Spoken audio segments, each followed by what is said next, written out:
Ooh, welcome back, folks, to show number 2. I'm in beautiful Las Vegas, Nevada. Here we are, show number 2, live on Fireside. Joining us, you're probably on either YouTube or Twitch or Facebook. Either way, welcome to everyone who's live that showed up in the studio. By all means, join us. They're on Fireside, getting the VIP. So I'm just waiting for my guest, Richard Villa.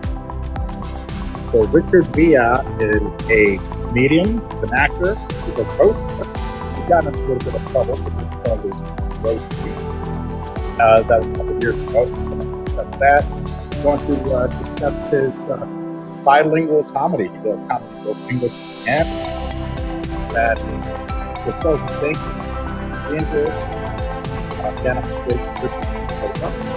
I think he knows how to get here.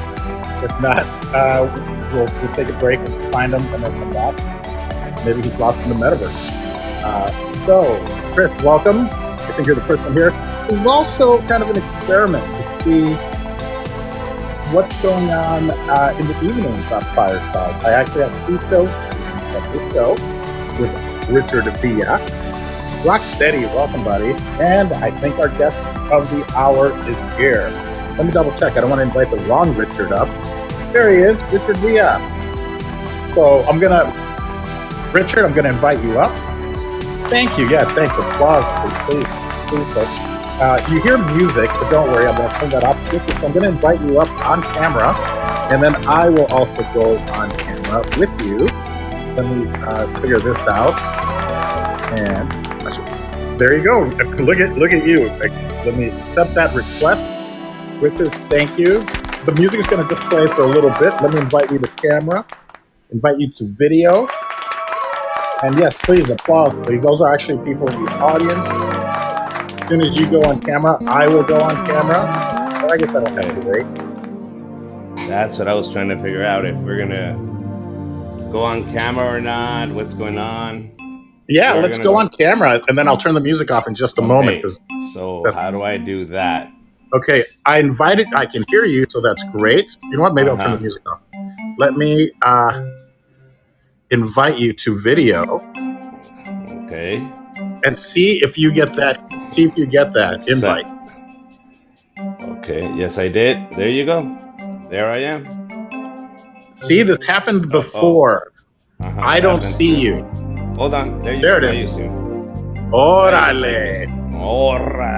Órale. All right. Wow. Folks, welcome. Let me get rid of this waitbot dumb music. Music. Mm-hmm. How are you? Let's make this a little shorter, more professional, so people can say, okay, at least I can see his face. Yeah, let's make sure people can see your beautiful face. I'm working on a background. I've got my Vato cigar boxes. I have my poker hat, Club GG. Mm-hmm. Do you think I'm too close? You're going to get closer. Oh, no. See, there you go. Don't worry about it. We'll make this work. There you go. See, I just want us to look a little bit even so it doesn't look as weird. Right. So, yeah, I'm an improviser. So if you go higher, I'll probably go higher. The next you know, you'll just see us from here. We'll go into Spanish, and then nobody knows what's going on. Nadie sabe nada. Nadie va a saber nada. Nadie va a saber nada. It's amazing to see you face to face. It's been a rough couple years, with the pandemic and stuff. And I've gotten used to doing this, for auditions and whatnot. But it is wonderful to touch base with you, Richard. Thank you so much for taking time to do this. No, thank you for inviting me, man. Thank you very much. I love the sound effects. It makes me feel like there is an audience listening to us, like somebody in there. Yeah. Even if it's just a few people, it's great because it is nice to get that feedback. And then if it ever bothers people, we can turn the sound effects off. Thank you, guys. Yeah, give Richard a round of applause. And the nice thing is that it lives on the platform. So I like it, because we could just record this on Zoom or wherever, and then we'll have a great conversation. But I love the live aspect to it, the feedback, and then we can. Then it lives on the platform, so people can actually come back and listen to it. And then what I do is I download it. It's also simulcast right now to YouTube, to Facebook, and to Twitch. So I just leave it there. It's unedited. mistakes and all. And then what I'll do is I'll download it and then re-upload it as a legit podcast with an intro and an outro and all that good stuff. Nice, nice, nice. Good, good, Yeah. good.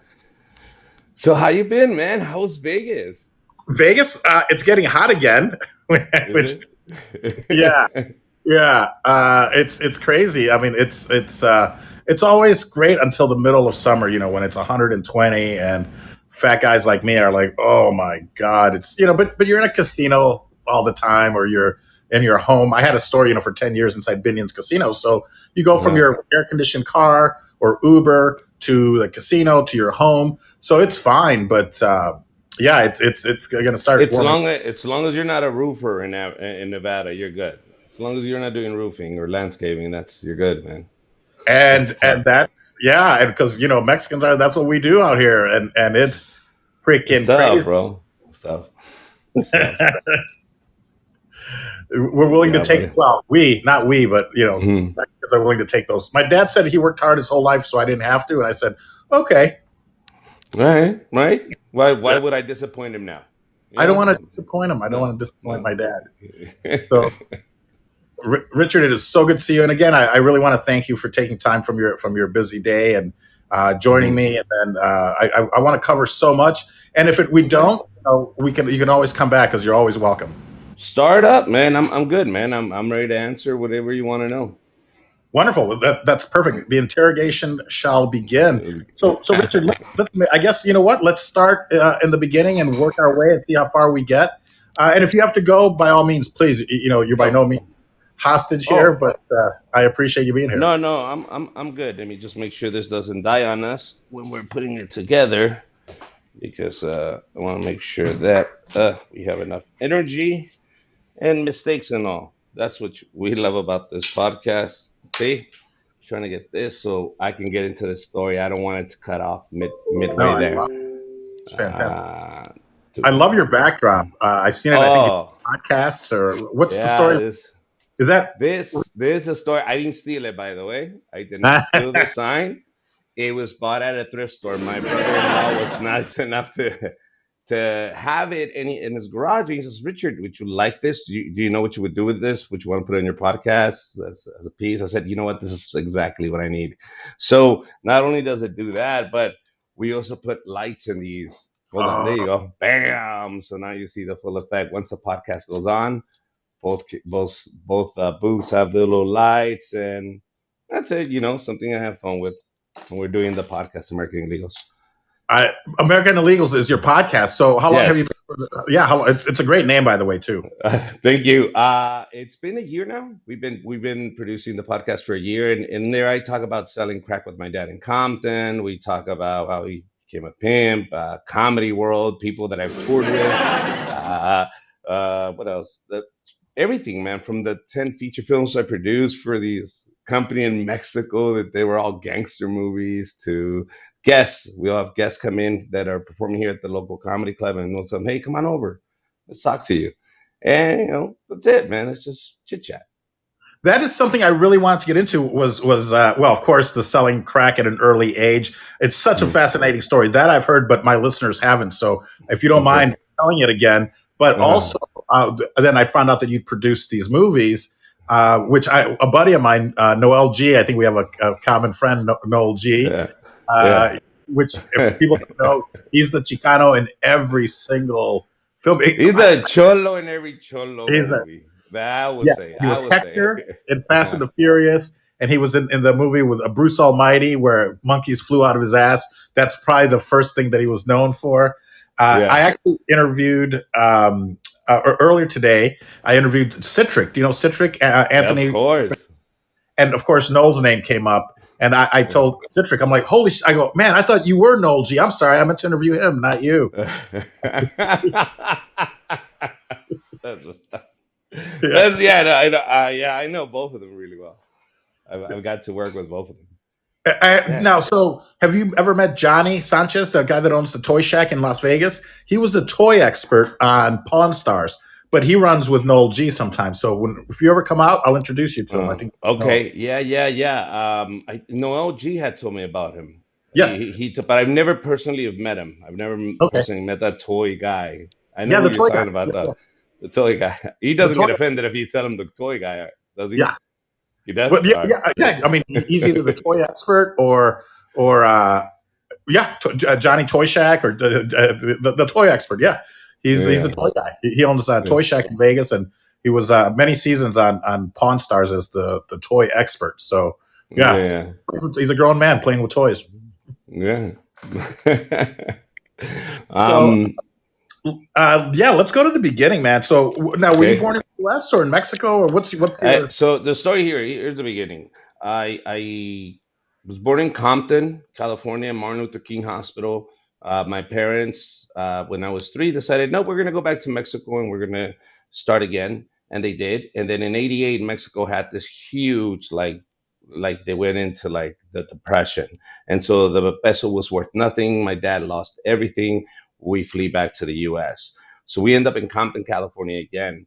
And then now we find ourselves with no money, um, 4 of us in one bedroom with my dad, and my dad had no papers, couldn't work legally, and so he was offered the opportunity by a cousin. Hey, you sell crack cocaine here in Compton, and you can have a house. So my dad said, I don't speak English, and they were like, but Richard does. I'm Richard. I became the translator at that moment. So then my dad's like, but I don't know anybody here. He says, but your brother's a crackhead.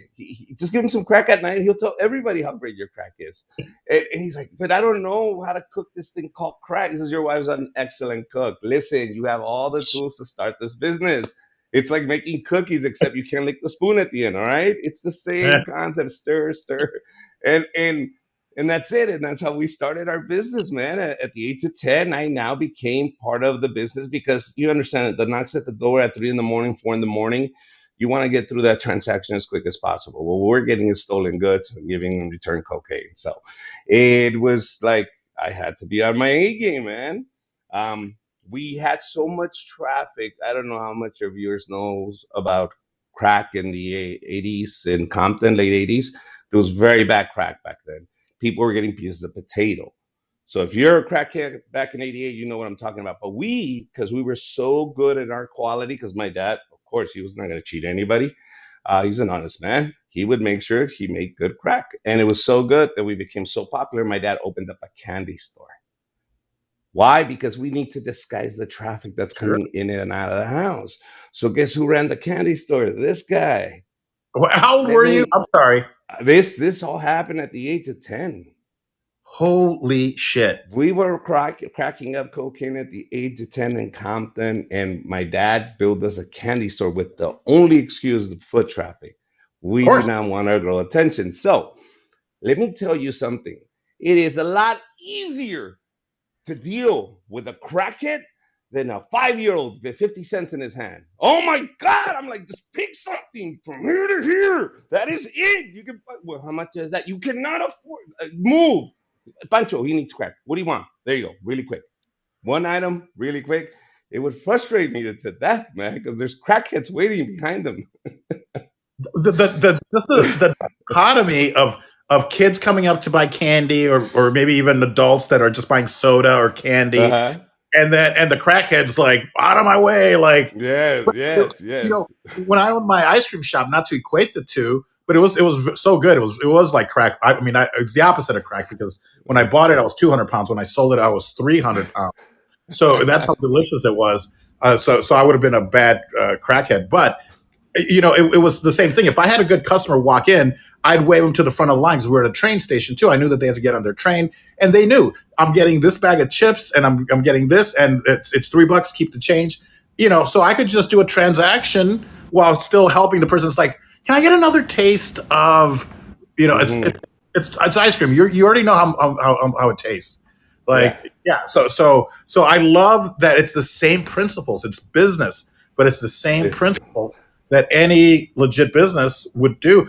Oh, but I did have a question. It's probably a very dumb question, it's but okay. that's the way my business brain works. Did you guys actually have a business license for the candy store, or There was that is also in '88 in Compton. It was very common that housewives would just set up a candy store, which they okay? would get all this candy. It was very common. It wasn't Okay, like, Oh, we're gonna call the cops on you. Oh no, he just decided to make a little extra money. The kid's running Yeah, a candy store inside his house. it makes sense. It makes sense. Even though my dad made it into a fortress, what they didn't see is the inside was actually plate steel.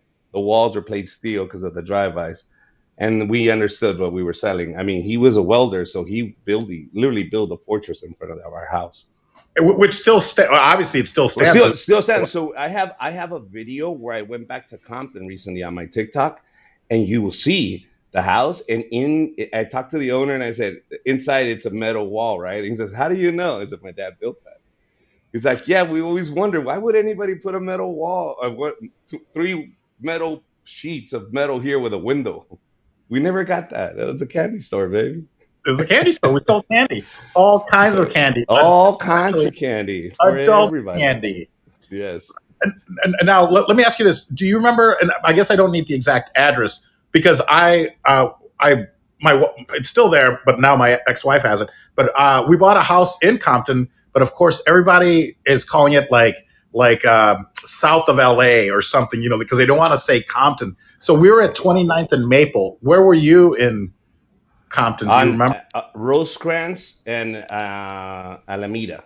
In the corner of Rosecrans and Alameda, if you went one block more, right there where the blue line or the train was built, there used to Yeah. be a supermarket called Calimix in that corner. People that know it's right behind Santana Tires, people that know this area and the monuments I'm saying right now, there used to be a Calimix, but the LA riots, they burned it in 92. And they never rebuilt it, huh? They never rebuilt it. That's the place is But still just burned down. was it the same Calimex as what's in Mexico? Was it the Mexican? No, Okay. it was a bootlegger version, but that's what it was called, Cali Mix. And it's not like Yeah. anybody was gonna sue them. I was in Tijuana. That reminds me. I was in Tijuana. The first time I ever went was with Bobby Lee. I don't know if you know Bobby Lee from. Well, yeah, of course, of Yeah, course. yeah. And of course you do. I'm sorry. That was dumb. No, no, no, but yeah, And I remember seeing down there a Kentucky Fried Buches yeah, was a knockoff of I guess KFC, but it was Kentucky Fried Buches.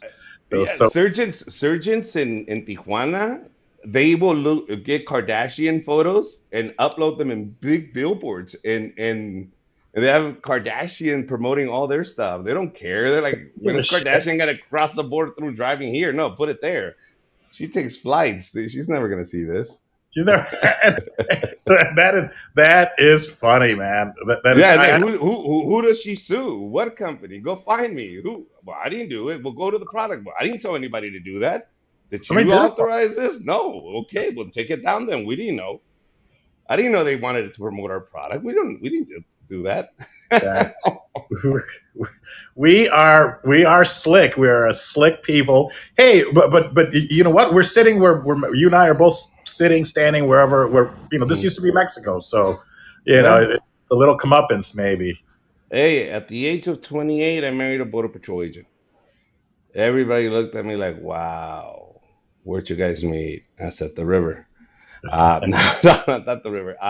No, I actually married a border patrol agent. It was like crazy because she would patrol I'm from Mexicali, and she would patrol Calexico, which is the opposite of that Sure. border. And I always had this fear because now we're married and I'm going to family events.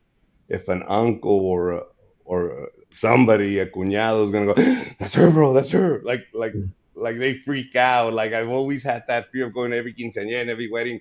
I hope they don't recognize you here. I hope they don't recognize you here because we're gonna have to leave. You're gonna mess up the party. Where did you guys meet? We met there in Calexico. I was there doing a show, but I didn't know she was border patrol. As you just meet a girl in regular clothes, and we're talking, we're dancing, and then we build a relationship. Then she says, "I'm a border patrol." I said, "Why didn't you tell me before?" She's like, "Uh, because I don't know you. Like, you know what I mean? Like, you don't understand the like the cartel at that time. They were offering $50,000 for any border patrol, dead or alive." So the Wow. way the Yeah. way I found out was this. I was in Mexicali. I went to visit her, and I brought my brother this time, and I brought some friends, and they said, "Well, let's go dance, to Mexicali. Let's go to a nightclub in Mexicali." So we're having a good time in Mexicali. This is Mexico now. And then I said, like, "What do you do for a living?" We're in the dance floor because she brought her friends, and we're in the dance floor, and she's like, "I'm a border patrol agent." "You're a border patrol agent?" That's when I find out, and I said, "Your friend too?" And she's like, yeah. And I'm in Mexico in a discotheque, just having a good time. And I just start screaming out to my brother, my friend, Neat. hey, bro, they're Border Patrol. And her face just turns white, grabs me. She runs. The other girl, they start running out. We bail out. I'm like, what's going? I'm freaking out. I don't know why we're running now. And as soon as we're in the truck and we're heading towards the border, she says, "You cannot say that. You understand? Right now, the cartel has $50,000 for any border patrol dead or alive." We're talking about 2008 when it was the Well, hottest. well, So that's you how I found out she was a border patrol wow. by snitching her Well, out in the you're an nightclub. idiot because you could have made Yes. 150 grand that night. Oh, I never thought about that way. You're right, Paul. I didn't know her back then. I could have really used that money, You could have used that man. money. Jesus. Wow. What a story. But of course, love is blind. And you know what? They're doing their job. Whether they Yeah. believe it wholeheartedly. I'm sure some enforce it more than others, and are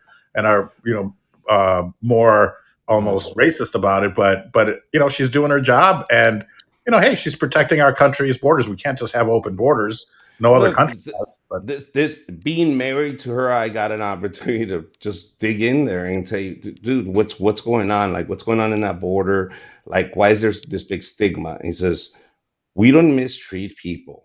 This is the problem. Is for years that we're mistreated by other border patrol agents. As the years go by, we're trained. We have sensitivity training. We have certain trainings. We have certain regulations. You're not supposed to put your hands on this person. We're really really nice to everybody, regardless if they're drug dealers or not, regardless of the record. We're really nice, but the stigma's still there. It's sure, not going to go away because nobody ever promotes the nice things we do. The people that we do save out there in that desert, the people that almost died, the people that we drag out of there. I've saved little babies. We're out there giving them CPR because the parents decided to bring them through that border, and I saved this kid. But nobody's applauding that border patrol agent. They're not applauding the cartels or the terrorists that they're stopping or the drugs that they stop, but they crucify them for stopping illegal immigration. And in a sense, look, I'm Mexican American, and I made it very clear. This is my motherland too. It's not that I love Mexico less, but I have a daughter that lives here now, and she's an American. She's a Mexican American, and she learns Spanish and English, and she will appreciate both countries. But I still have to have a good country for her to be in. You understand? Like I still have to protect her and make sure that this is our home. I build my home here. You build your home there. We both respect each other. But it's going to be an ongoing problem when there's need. When you're a developing country like Mexico, and there is need, I can't blame them either. You understand? If you're asking me as a father, would I risk everything? Yes. To give my yeah. kid a better life? Yes. So you're torn. You're torn. Have you put her to work yet, selling crack or anything, or She's 8. No, she's 7. But 3 kids? we are starting slow, baby steps. Just weed for now.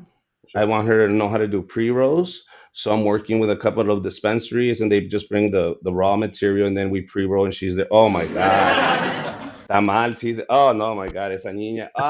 The things she does with those papers. But look, she gets creative. She does holiday things with zigzags Sure, and stuff like that. Oh, it's sure. beautiful. I love it. I Um, love it. Great. The but tradition continues. But I did have a question. So, and you kind of, I mean, you mentioned it. You didn't gloss over it, but your mom actually cooked the crack. I mean, she learned how to do it, and yeah, I yeah. But this is the thing. It's so many people would say that to me. Say, where was your mom in all this? she was cooking the Where crack. what world do you live in that you think my mom had a right to speak? Yeah, yeah, What world that you live in? Because in the world I live in, my mom did not get an opinion. She got an order. She got ordered to do something. So when people say, "Where was your mother in all this?" She was right next to us, making sure we didn't get hit. yeah, That's what yeah. she was. So don't judge my mom. My dad Right, made a decision, but at the end of the day, my mom said, "¿Qué hago yo, mijo? What do I do? Run away with 4 kids? If your dad and me couldn't do it together, you think me running away with you four, I'm gonna make it out there?" Says I have to do whatever your dad tells me to do at this point.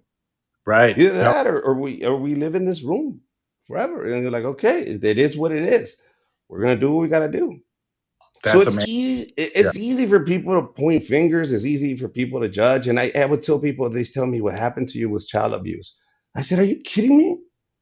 I had a dad in 1988 in Compton. Do you know how many people wished they had my life? My dad didn't smoke crack. He sold crack to your dad. He had a job. You Yeah. understand how much time I got to spend with him because he wouldn't let me go out there and play? Because I was in there making crack with my dad. And in that time, dad would teach me this is what a man does, this is what you got to do. And I had all of his attention. The amount of respect you get from your father when he knows, shit, this kid is growing up way faster than we thought he was. But look, Yeah. he's stepping up to the challenge, and I can trust him. I can leave him in the house. He knows the rules. He knows how everything works. Shit. All right. We got a partner. The bad We're, thing is I'm only 10, Dad. Oh my God, I'm my only God. 10. So you were there? I mean, there must have been non-Spanish speaking clients and customers, but so you would just translate for them, like Yeah, yeah. Every night. When you live in a crack house, every night there's gonna be knocks at the door. Like I would be sleeping during the day at school because I was up negotiating tools, bicycles, TVs, whatever a crackhead brought. My dad never turned down. I guess he was not the smartest drug dealer either. Because I mean, we got a piano, surfboards. I said, Dad, we don't even go to the beach. He got a bus. One night, I'll tell you what happened one night. My dad, the crack kid, I don't know where he got it in Compton, but he showed up with a goat and he wanted an 8 ball. And I'm like, it's a that good what deal. why do you want this goat? And my dad was stubborn. He's like, no, tell him I'll give him 2 grams. And I'm negotiating. I'm tired. I'm like, Dad, why do you want a goat? Where the hell are we gonna put a goat? He goes, shh, the goat is pregnant. Cállate. I was like, what? How do you know that the goat is pregnant? He says, I've been dealing with goats all my life as a kid. This one is a good one. Chivos, He doesn't know what he's giving up. He was so Chivos, man. excited. That's Chivo, right? I mean, the food's Chivo delicious. goat. Yeah. Yeah, I mean, you make barbacoa from it. My father was from No. Monterrey, Uh, Nuevo León, Mexico. yeah. I think that's what they're known for is their chivo, man. Yeah. Yeah. And so my dad negotiated. He got the goat. And sure enough, a week later, the goat gave birth to 2 little goats. So now we have a makeshift corral in the backyard in Compton with goats. I'm like, Dad, why do we want goats? He says, para la leche, mijo. Goat milk. Really? Dad, we sell crack cocaine. We can afford regular milk. Why would you buy goats? Es mejor. La del goat, the goat milk is way better milk. So, Your dad was a yuppie before such a thing existed. He was this. oh, okay. I mean, he would He have made was himself at home at Whole Foods. Like, yeah, made out of goat milk. Yeah, everything would have been fine. Yes, he would have been a yuppie, but he was a different kind of person. He liked old school, but one day those goats, why? Because those goats escaped that makeshift corral.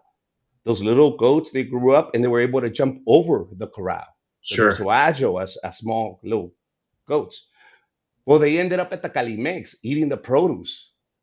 They ended up in the supermarket. They got out of the corral, the 2 little goats, and they ended up in the corner supermarket in the Calimex. And the neighbor sees them and calls and says, hey, your goats are in the supermarket. So now my dad gets the pickup truck. Orale, vámonos! And we're all rushing to the supermarket to get our goats. And sure enough, my dad, get in the back. The goats go in the front. They're going to jump again. So now we're in the back of a pickup truck. Goats are inside in the cabin with my dad.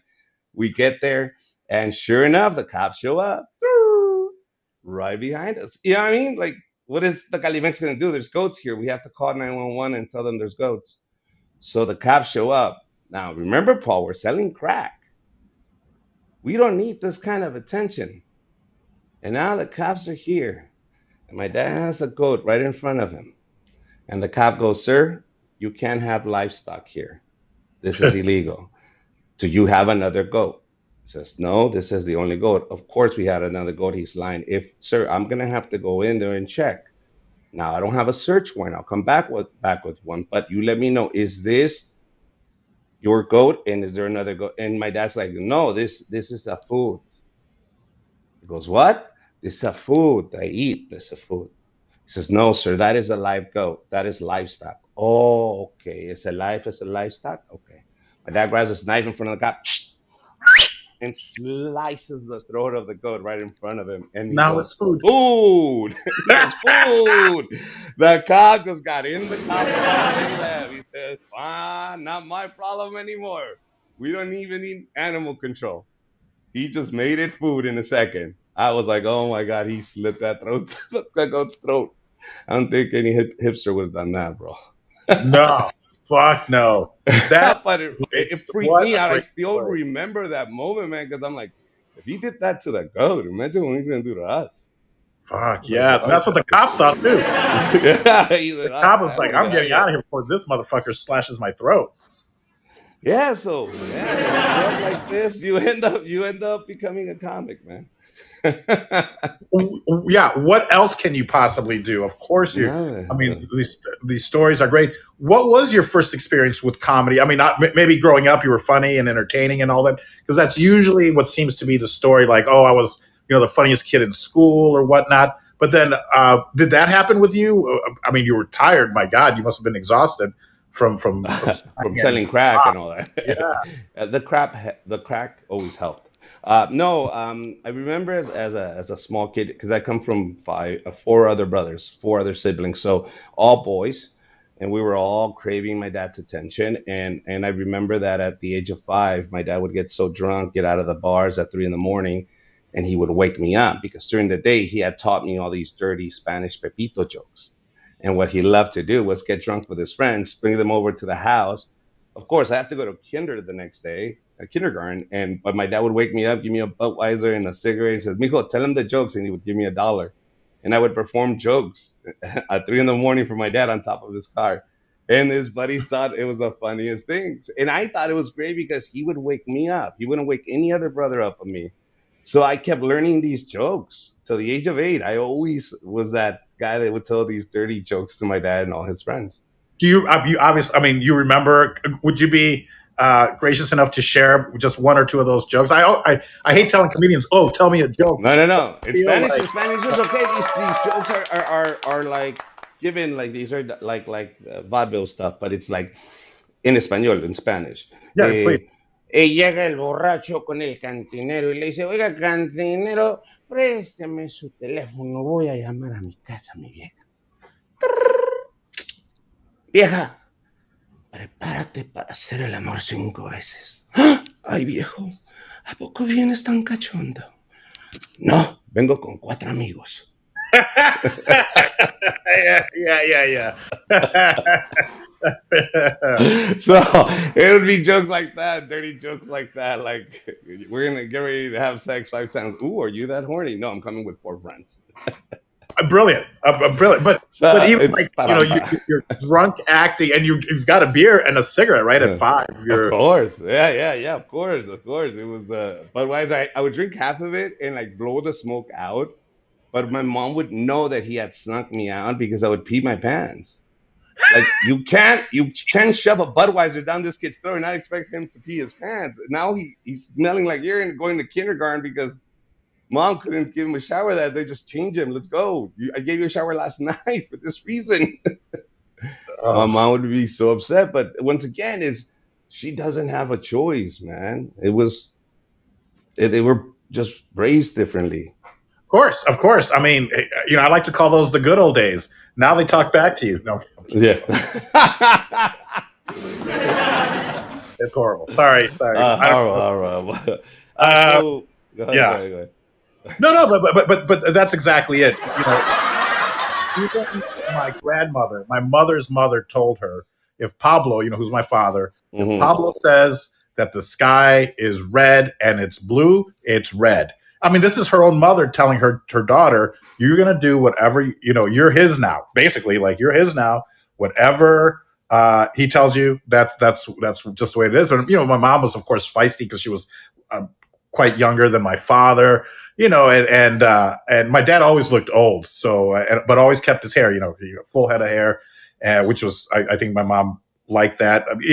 Everyone thought, growing up when I was in kindergarten, they thought that my father was my grandfather because he had me when he was like in his 40s. So Mm. he already looked old, gray hair, and they thought my mom was my sister. So they would like rat me out a lot of times, like Maria, your brother Paul, like he did this, and then she'd be like, I'm gonna go tell, Uh-huh. Uh-huh. his dad or whatever, and then they thought that my dad was my grandpa. It was just, and there's a story that a guy from work came looking for my dad, and the thing is, my mom always called him daddy, so that we would call him dad or daddy. So, and it wasn't like in a creepy way, like the kids use it now, like hey daddy, hey poppy, It was and innocent back then. and so the guy comes, knocks, and my mom answers the door. He's like, "Is Pablo here?" And my mom goes, "Yeah, let me get him." She goes, "Daddy, daddy." So he comes out, and apparently the guy thought, he goes, "Oh," he goes, "Wow, your daughter's so nice." My father just starts seething. He's like, "Maria, Maria," she comes out. He goes, "This is my wife." And the guy's like, "Oh my goodness, Pablo. Sorry, wow, she looks so young." Like Pablo, like like you're a Yeah. pervert. So Yeah. it's but you're right. It was one of those things where that's just the culture of the time. I mean, I guess I'm glad things are changing, but it's tough. It's something that I battle, is that misogyny, and it's like, well, don't ask me why. Just I told you to do it, type of a Uh, thing. uh, So I guess that's why Listen, I'm single. I've come to my conclusions. I'm 44, and I go, you know what, babe? Uh, I don't care. You know what I mean? Do whatever you want to do. I'll do whatever I want to do. I get it, but I'm not going anywhere. This is it. Like I'm leaving. I'm not gonna go anywhere. This is it. This is how it's gonna work. If for some reason one day you do not love me anymore, I am not a selfish person. I want you to be happy. Go out there and find your other half. And then bring him over here because he's going to pay half the rent because I'm not going anywhere. We're all going to live together. All right. He'll cut the grass in the front. I'll cut the grass in the back. Hell, we'll split the rent. I think I'm going to like this guy as long as he doesn't sit on my couch. But yeah, bring him. I don't care. I'll give you the big room with the bathroom because I love you guys. Trust me, you want date nights? I'm the best babysitter. She's my daughter. Do you only have I'm one not kid? going. Yes, and I'm not leaving her. I already told her, bring Oh. whoever you love. I'm staying here till she's 18. I mean, I'm and not you've leaving. gone above and beyond the Call of Duty, from what I understand, with your daughter, as far as Yes. protecting her. Oh no, yeah, dude. That is my biggest investment. That is it. That's my legacy. That's what I leave behind. If I can raise a decent human being with ethics and morals, good. There you go, mija. Be strong, be beautiful, and be brave. That's amazing. And you've taken photos though of yourself, have you not? Of myself? What do you mean? Yeah, for when people when she gets to high school. And Oh, yes, yes, yes. You don't understand. She is gonna be a knockout. She is already looking like her mom. She's gonna be beautiful. But I know that somebody out there is gonna ask her for a picture of her boobs. And this happens. Oh, this happens. And let's not be ignorant about this. Parents, open your eyes. Open your eyes and talk to your daughters and let them know, is your boyfriend pressuring you? Because there is the pressure. Show me, approve of your love. If you don't trust me, you won't send me this. So you know what you do, guys? What I did, I have boobs. I don't know if you can tell, but I have boobs. And let me tell you, nipples are beautiful, pink, delicious. Oh my God. And I shaved my chest. This is what I did for my daughter right now. I shaved my chest, no hair, and then I put glitter like this so it can look bigger. And then I picked them up and I took a selfie and I took off my head and I took off my belly. And all you see is my nice, beautiful boobs. And I'm saving that for my daughter. I am, because when she grows up and I say, Mika, if your boyfriend ever pressures you to show him one of those pictures, send him that. Tell him they're the Villa boobs. Here you go. You're not lying to him. So when they start spreading it around, because these kids, they can't keep the secret, they're gonna put it up on social media. My daughter can go, there you go. Those are my daddy's boobs. Haha. those are And daddy's. this is what I'm gonna do. I can't wait to go to the school and they discover that those were my boobs. You know what I'm gonna do? I'm gonna go and whistle at the guys and go, remember these guys? And they're gonna get a little hard on, bro. They're gonna get a little hard on and they don't know why. I can't wait.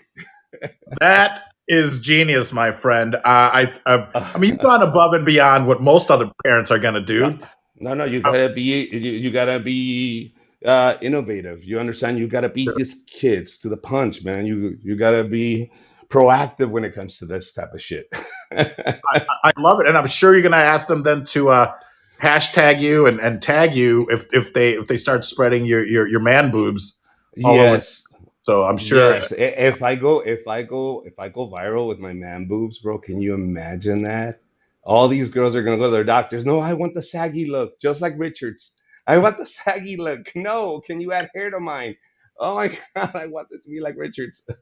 I want the Richard with a Yeah, beautiful pink nipple. How'd you and get? pretty and pretty soon I'm gonna do a service to a lot of people. There's men out there that say, "Well, Richard, I'm not gifted as you. I don't have boobs like you. Mine look too masculine. I don't have a husband to do that for me." I am gonna provide them with a picture. I am ready to just show you step by step on how to shave your chest, take the selfie, and make it look like cleavage. We're gonna go through a whole tutorial. So if they want to join me on TikTok, I will let them know so they can do it on their own at home. I think it's. I love your TikTok. I think it's brilliant, and especially if you're using it for good. I mean, uh, if you need help, let me know because I think I'm willing to help out. Some single moms out there. I love single moms, so let me help Yes, them out. yes, Yeah, yes, yes. I do. These boobs are gonna go out there to help the entire community, but I need more guys that have the courage to do what I'm doing because right away they're gonna catch on. These kids are sure. gonna see my boob. Oh no, we not. Those are Richards. We We need recognize. more boobs. We need more support. I'm starting a group if you want to join me. It's Men Boobs of America, where we all basically donate our boobs to families and little girls that are being pressured to show their body. Go there and collect men's boobs. I mean, I don't know. There's different types of tones of skin. So we're going to need African American, Asian. We're going to Yeah, need Latinos. I want everybody represented in man boobs across America. So if you can help me with this, Paul, this would be great. There's a lot of single mothers out there that would need our help. So I think it's a good cause. We're going to do and it. you know what? I am a big fan, of course, of the boobs and whatnot. But I'm more of a fan of helping out there and using social media to do that. And I think TikTok is a great platform where I mean, I saw that. Oh, well, that did remind me though. I studied nursing actually in college. Uh-huh. So Nice. thank, Nice. thank you. But no, but your TikTok's very interesting because I'd like to get up to those. We have like 23,000 followers. Was that just organic, or I'm guessing it's organic? But you've put out some both of your comedy, but also some very helpful videos helping immigrants Across the especially border. from Mexico cross into the U.S. It's Okay. So the whole thing is, I was married to this woman who was a border patrol agent. So I got a lot of knowledge. I gathered a lot of knowledge on strategies that they use, tips, things that they're doing, how to survive out there. I mean, it goes from merchandise that you can use to actually cross the border. So she would tell me all these tricks. Like, for example, what would she tell me? Smell all the illegal immigrants. Smell them all. Smell the group. Whoever smells like perfume or like he took a shower that day, because everybody else is gonna stink. Whoever smells the freshest, that's the coyote. That's the guy that's guiding them because he got to eat breakfast that morning and take a shower before he went out. And she says, that's how we know the difference. I was like, wow. So now I'm telling the world, hey guys, if you're a coyote, go in there stinky, bro. Don't even take a shower because they're going to get you. Second, molcajete. And people have commented on this. People that are not from Mexico, maybe more from other parts of Latin America, Ecuador, Chile, Venezuela. Un molcajete is the grinding stone, sure the right? mortar and We know. Yeah, yeah. yeah. A grinding stone that we use in Mexico to make salsa. Well, Latin America doesn't call it molcajete, and there's no reason why you should bring one when you're going to cross the border. It's dead weight. So what border patrol agents say, where are you from? They want to say Mexico, so they just get tossed on the very other side of the fence. But when you say Chile, they send you all the way to Chile. So they lie and say, I'm from Mexico. And they're like, no. Okay, you're Mexican? Where's your molcajete? Every Mexican brings his molcajete. Did you bring yours? And they start pretending like they lost their molcajete. And they're like, nah, you don't even know what that is. You're getting deported. They That catch you with wow, keywords, man. molcajete. So there's Now there's 100 of these that she would tell me these tricks of the trade that I can give people to learn. Okay, this one we can cross. that's brilliant. Now, I also saw a shoe. Is this for real? Is it a joke or is it really a shoe that No, you made these are or called Brinco shoes. They've been around for a while since my wife was a border patrol agent. She actually got to see them and says, "Where'd you get these shoes?" Because they have a map of the California border all the way through Texas on the bottom of the shoe. So if you get lost, you can just get your shoe and turn it around, and it's an actual map. Okay, it comes with compartments that you can hide money or anything else underneath the shoe with zippers that are very hidden. So even if the coyotes come and take off your shoes, they won't know. They can't rob you. You'll still have money there. It comes with a compass. It comes with a knife. It comes with matches. It comes with a bunch of little things that come into shoes. And what they do is they donate these to people that are going to cross the border. If you ever want to know, if you ever wanted to help these people, they're usually in the local parks. That's where they're waiting to cross. So that's where they'll sleep at night. That's where they're In hanging Mexico. out in Mexicali, In or Mexico. Tijuana. Yeah. There's certain parks that are dedicated just for them. Hay refugio. There's certain places there around there because I know they go to the park that they can get some food. So if you wanted to donate for people that are still out there and they haven't crossed, or people that sometimes just get stuck there, man. They just say, "Well, Sure. this is it. This is home now." Well, Mexicali, Tijuana. you've given me inspiration because I'm going to go to Mexico, close close to LA or Vegas. I'm going to get caught, and when they're like, "Where are you from?" I'm like, do the whole molcajete thing, and then go like, "All right, I'm from Chile," because I've always wanted to visit Chile. So There maybe you they'll send go. me all the way Maybe. back. Hey, there you go. Patagonia. I'm from Patagonia. Listen, oh my God, that is brilliant. Me and my wife were gonna go to Cancun, but forget this. We're gonna go to the border. I speak Spanish. You speak Spanish. They'll pay for the trip. Fuck it. Yeah. Now you know what? My little girl will rat me out. Her accent is really thick. She's a no sabo kid. She's like, no sabo donde we go. And I'm No gonna be like, sabo. oh, oh my God, never mind. For those of you that don't speak Spanish, it's no cepo. No, I'm kidding. No It's sepo. it's no say. It's no say. She's so dumb. It's actually no cepo. No, I'm kidding. Niña, no supo dirigir. But that's so funny that they would use these tricks. So, because I wasn't sure if it was, so it really is like a public service announcement. The border crossing 101. Yeah, no, It yeah. You can, really is yeah. You like, for example, your containers.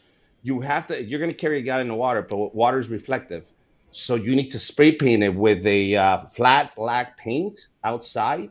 Make sure that doesn't reflect, and then fill it up with water. Do not take containers with just water or bottles of water. They're gonna reflect, and the helicopter or the border patrol can see it from far away. amazing. Wow. Okay. So great tips so that we can reappropriate Aslan, so we can take Oh, Aslan. there you go. So now also watering holes. I'll have a map posted up where you can actually create your route around those watering holes because you will run out of water. But there are people that go out there and fill up those water holes so people that are out in the desert can get some. And of Yep. course, there are people out there Yep. that probably go out and destroy those.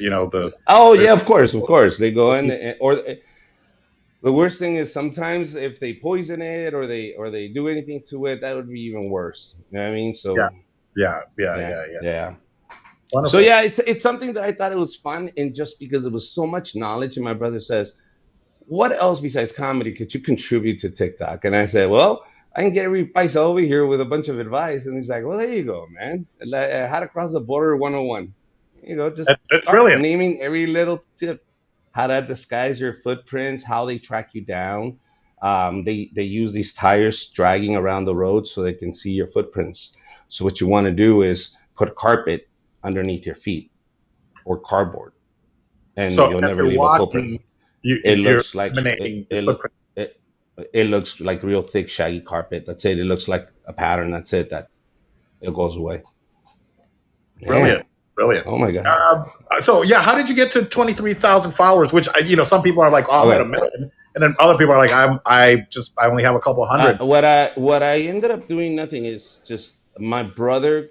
He's South Central Dad. I don't know if you know who South Central Dad is, but he works for BuzzFeed, and he was telling me, "Why don't you do this? Why don't you do this?" And I said, "Because I don't know.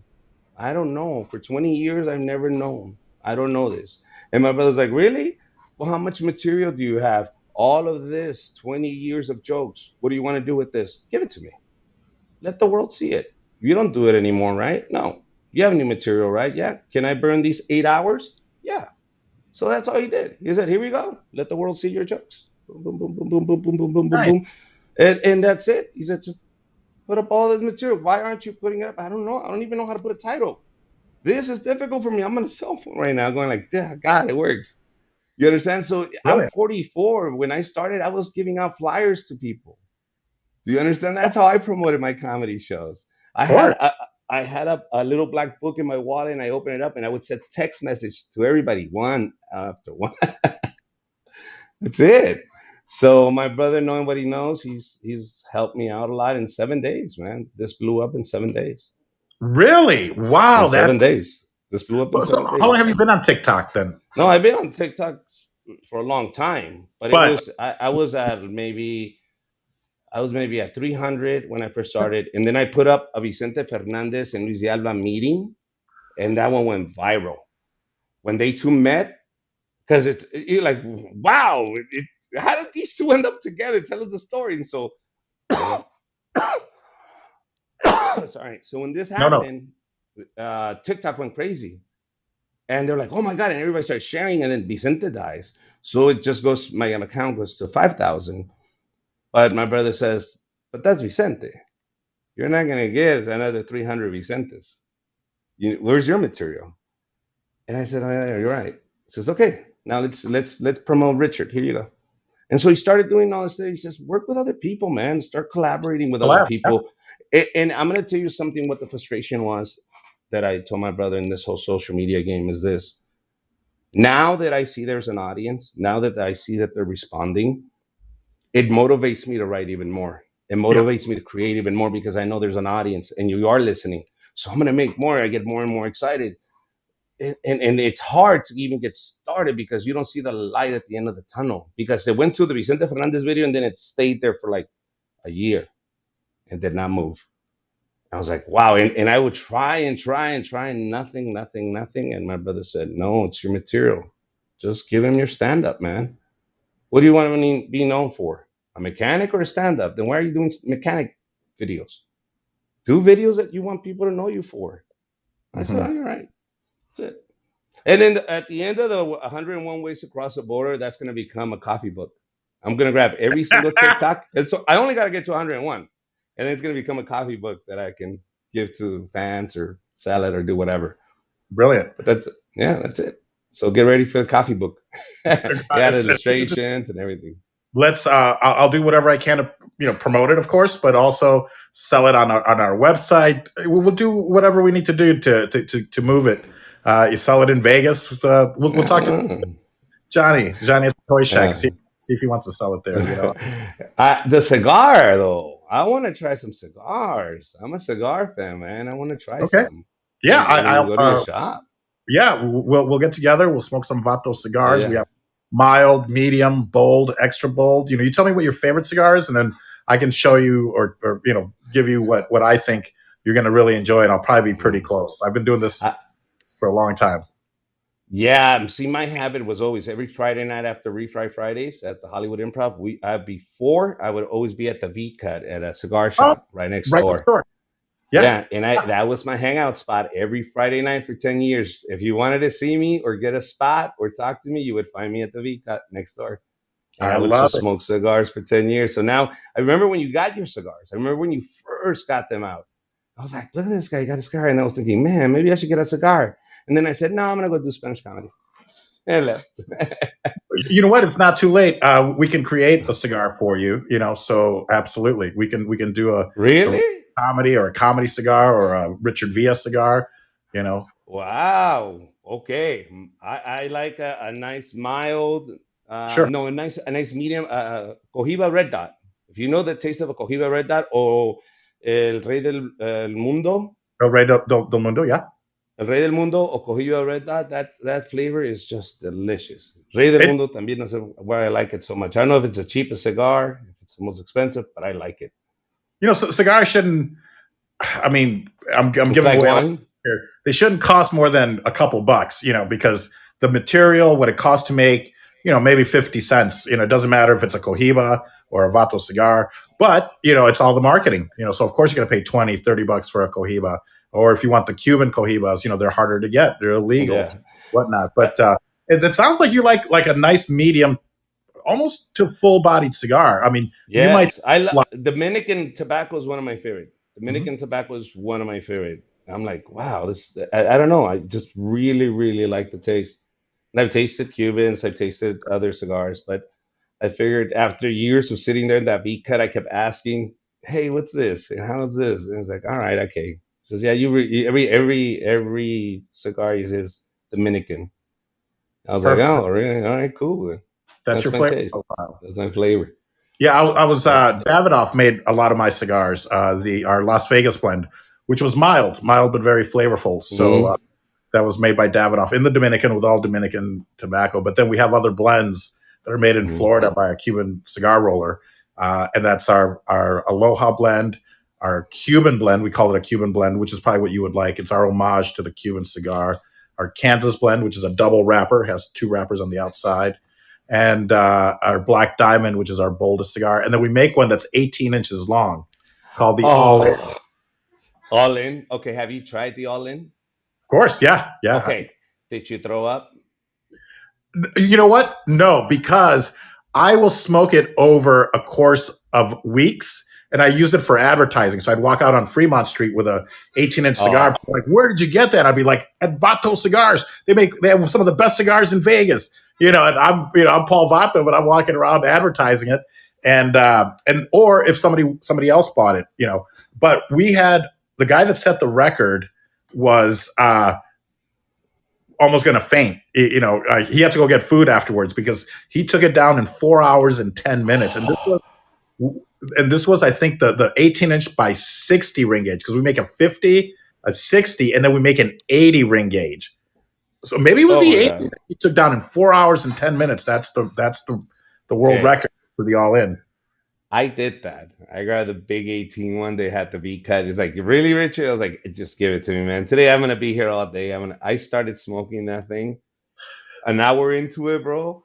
And I am a habit cigar smoker. I left out of embarrassment because I knew I was gonna throw up. I was so nauseous, bro. I left and I'm throwing up in an alley. And I'm like, oh my god, never. I threw that thing away. I was like, never again. I It mean, It's talk probably like, it's the nicotine. It's a yeah. lot of nicotine, but you have to do what the old Cuban men do, and that's why you always see them.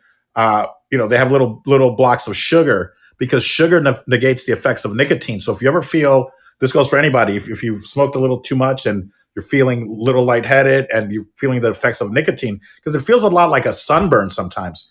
Yeah. When you can get it through your hands, because I would roll cigars and all of a sudden you start Uh, feeling tingly. You're like, holy shit! You eat some sugar and it negates the effects of nicotine.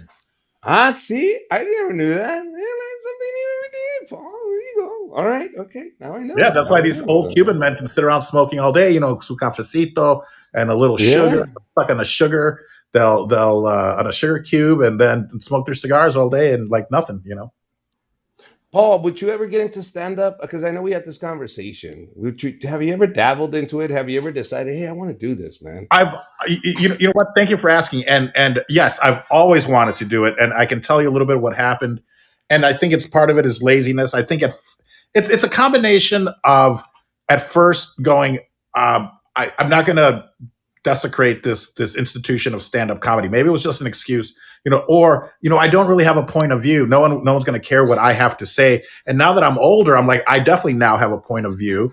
But I feel like it's the time has passed. But I got into improvisational comedy by mistake, and this was in Chicago. I went to study at the Second City, Improv Olympic first, and that's where for people that don't know, that's where all the great, I think, comedians came from. And right now there's like Seth Meyers and his brother Josh, but Seth has his own late night talk show.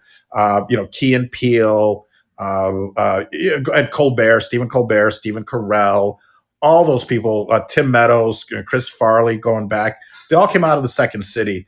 So I fell in love with improv because at 23, I had a decision to make.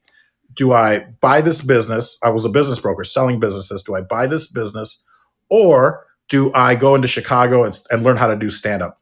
And I, none of my family had ever been in business for themselves, so I thought it'd be a good thing, and it was. I mean, it was a gourmet ice cream and coffee shop in the Chicagoland area. Again, when I bought it, I was 200 pounds. When I sold it, I was 300 pounds. That's how delicious this ice cream was. And much like a dealer, I was getting high on my own supply of ice cream. So and then every year it's been like, oh, well, next year I'm going to try stand up. Next year I'm going to try stand up. And all of a sudden 30 years go by and I haven't tried it. So that's why I really do want to, Richard. And I've done it maybe, to be honest, I've done it 4 or 5 times. I took a class back in the 90s with Dobie Maxwell at Zanies in Chicago. I don't know if you've been there. But then so I know comedy, I understand comedy, and Bobby Lee would tell me, like, he goes, man, he goes, you just got to get up there and do it. He goes, you haven't lived till you've bombed on stage. He goes, I do all the time. I go, no, you don't, because I've never seen him bomb. He's a genius when it comes to stand up. And then he became a great actor, an improviser, and sketch guy.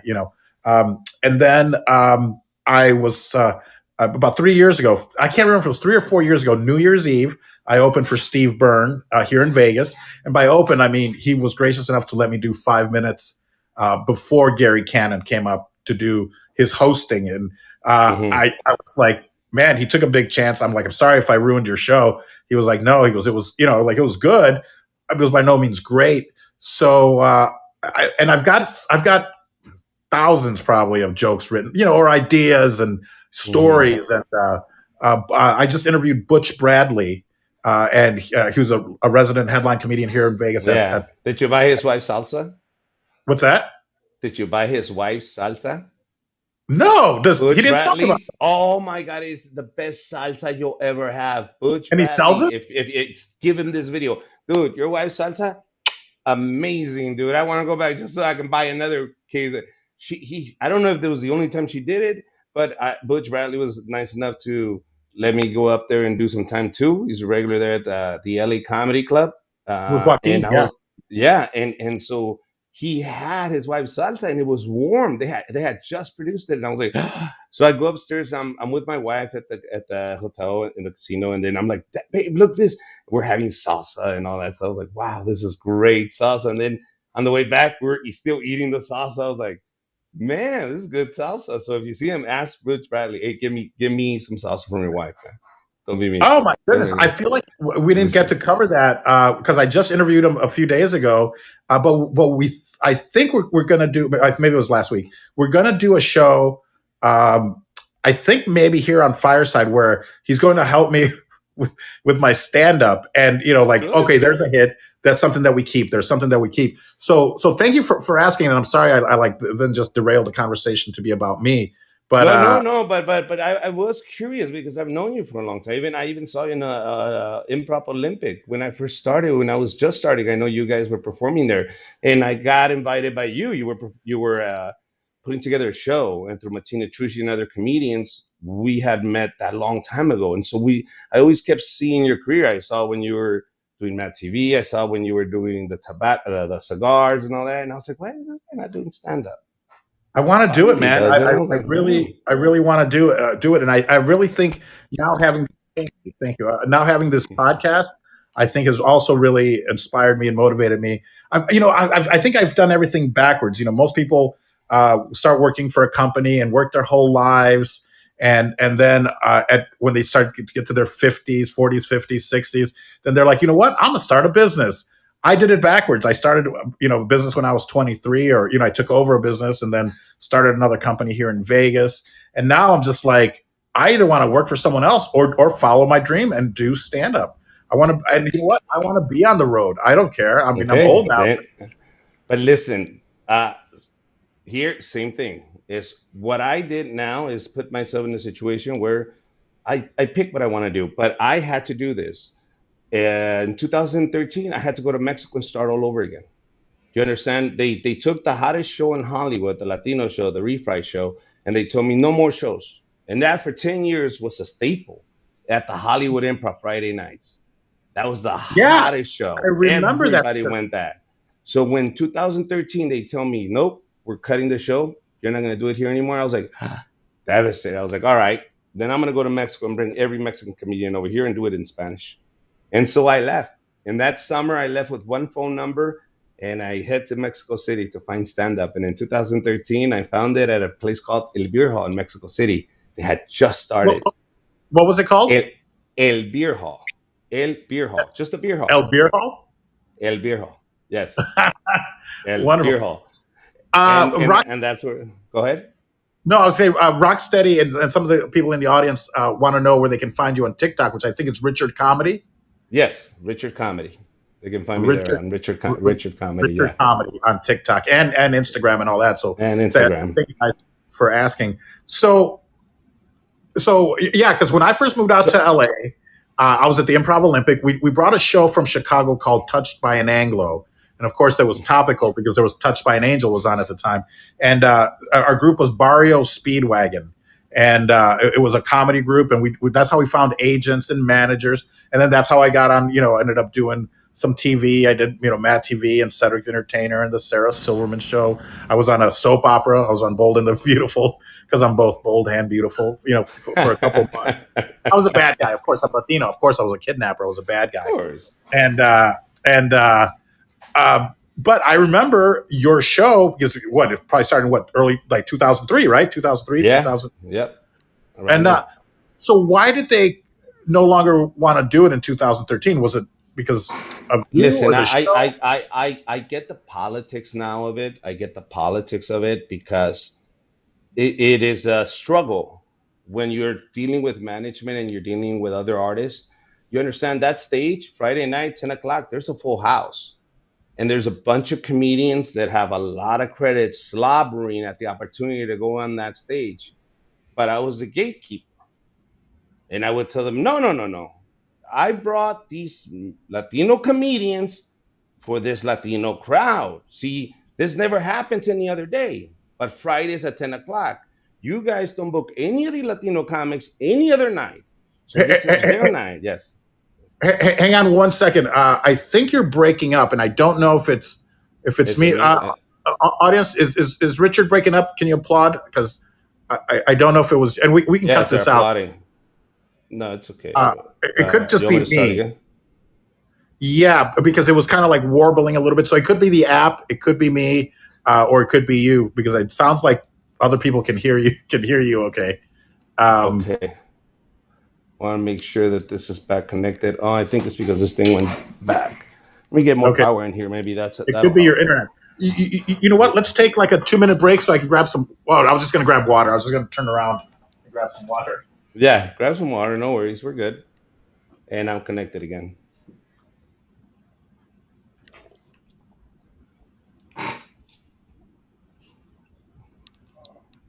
I'm going to do the show facing away from you, just like Jim Morrison. All right. Sounds good to me. I don't care as long as it gets recorded. You just don't like drinking in front of people. That's it. But yeah, it was that platform, and because at that time I wanted to be selfish, and I only wanted Latinos on that stage because I felt we never got another chance. Even the day that they told me, Richard, you only have 2 more shows. The day that they told me you only have these 2 last Fridays, I told my manager at the time, cancel whoever we have booked and give it to all the open micer Latinos. Find as many Latinos as you can get with a Latino name. You put them on that show and make sure all of them at least do 3 minutes. We had shows of 12 to 13, 14 people. Just because I wanted them to leave and say, bro, that's what it feels like, because they're not going to give you another chance to another 5 or 10 years. So at least you got to taste a little bit. There you go.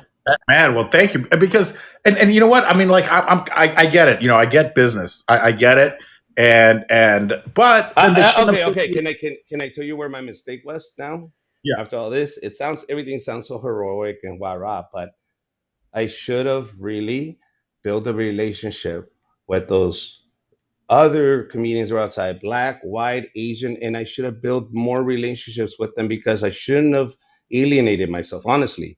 If I would, because I would think, no, Latinos is ours, and don't take this, and we don't have nothing. And that was my mentality back then. But now I think about it and go, no, you invite them to play and they love what you bring, they're gonna invite you to play. You gotta learn how to share. Don't put a label on it and don't share. Now, if I have a Latino show, no, I want to expose my Latino audience to new voices, give them new perspectives, new points of views. I don't want us to just think Latino. I want us to think brighter than that. So I'm going to have to bring comedians like USCK. I want to invite comedians like Dave Chappelle. I want to invite comedians that are going to bring another perspective, not just a Latino perspective. And I want my audience to grow. Why do we keep ourselves there? And that, I learned so much, right? I learned from my mistakes. And I realized, yes, they cut me out because I wouldn't let them play. And it was one of the biggest nights, but I understood because they needed to make space. If you're not going to play with everybody, then we're going to make sure it's more diverse. Well, it didn't. By the way, there was no other Latino after that. We didn't get shit, by the way. But But I also understood that building that relationship, something that I tell a lot of Latino kids, is I know you don't feel included. I know you feel ostracized. I know when you go to Hollywood, you don't fit in. I know you feel uncomfortable. But the only people that are going to hire you in Hollywood are in Hollywood. The only opportunities you're going to get are there in Hollywood. Do you understand? You need to go there. You need to be around there. If this is what you are, stand up, aren't you, at the Comics or Laugh Factory or Improv every day, hustling and asking and creating relationships and shaking hands. Don't stay in Riverside. Don't stay in La Puente. Don't stay in Huntington Park. They're not giving jobs there for comedians. The jobs are in Hollywood. And see, and that's the thing, a lot of times. So I don't know what to think, because sometimes it's like, oh, well, Hollywood's keeping us out. But I'm like, well, maybe we're just not making that extra 30-minute drive to get into Hollywood. Right? You have to be in Hollywood. Because we're what do you call it?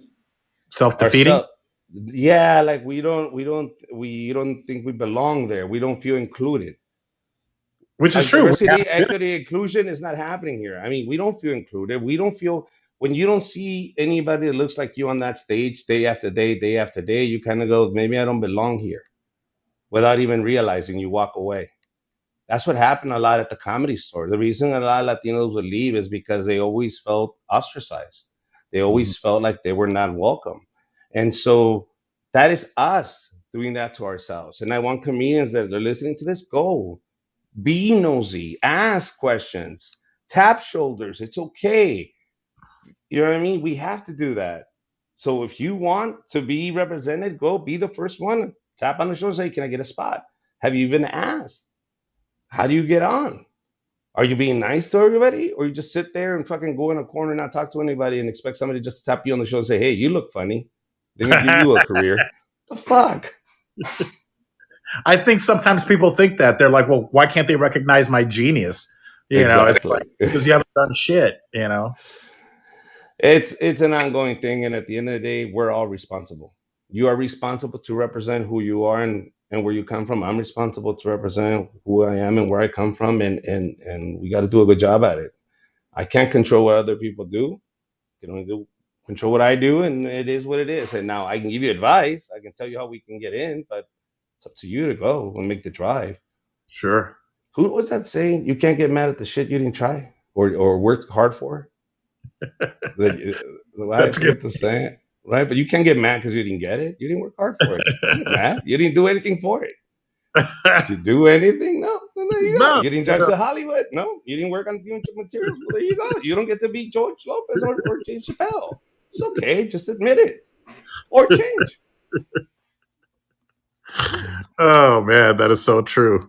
I realized that I never put our your website, or you're at, what people wouldn't have at Richard Comedy at Richard Comedy, yeah, because there's a little window that I can put all this information in, and I was like, why did they ask what it was? And then I copied it, but I never put it in at Richard Comedy. There's a little fortune cookie that you can add at the bottom. So I see that. Yeah. I wrote it in the green room, and then I copied it, and then I got so excited to see you, I totally forgot to enter it. But now it's scrolling. People can just tap on paulvato.com, or they can now they know it's at Richard Comedy at TikTok. But man, you've done such great work. I know, and I don't know if this is something you want to talk about, and if maybe we save it for another date. I don't know how you're doing on time, but I mean, this roasting that you're obviously very good at, but obviously not. But obviously, and you know who I'm having on the show. I think it's later this week. Is Alex Hooper? I don't know if you know Alex Hooper. He does the Daily Lollipop, and he was on AGT, America's Got Talent, and he roasted the shit out of the judges. He just said horrible things to him, but they loved him. I mean, the audience loved him. Simon's like, oh my, like what? He made fun of I don't know, Heidi Klum or whomever, but he's gotten 75 million views on social media and whatnot. So he's going to be my guest on an upcoming show, and he's actually written a book, how to be a professional roaster, and all this, but they actually brought him back, so they enjoyed, I think, what he did. You, on the other hand, you got in a little bit of trouble. It's my understanding. Yes. So this is what's going on. You can hear me, right? You can hear me Yes, correctly? perfect. Yeah. Yeah, Okay. now So I think it was on okay. my end. All right. So good. So what happens is this, man. I bring Spanish comedy in 2013. I go to Mexico City, and then I start working on bringing Latino comedy to the U.S. So I start introducing them to the improvs. I start working with big comedians. This guy that I start working with, he's like the Kevin Hart of Mexico, and he has a big social media following. And so me and him start touring for 3 years. We're doing the Microsoft Theater. We're doing these huge events, big stadiums, and we're touring for 3 years. And when I come back from a sold out show in Guatemala, my manager tells me it's over. I remember when I told you I started again. I'm telling you, it's not too late. At 37, I went to go look for Spanish comedy. At 36, I went to go look for Spanish comedy, and I started from the bottom. And because I was already so seasoned in comedy, and I could speak Spanish pretty well, they took me right away. They were like, "Oh my God!" I was in Televisa for 6 months into it, and then I was on Comedy Central Latin America. Then they called me again to do another show for Comedy Central Latin America. I taped again for Adal Ramones Televisa. Then Netflix calls and gets me an 8 episode series on Spanish comedy, and I bring all these Spanish stand-up comedians back in 2018, we shoot this thing called Sigue la Risa, an 8 episode series where I bring the biggest names in Latin America.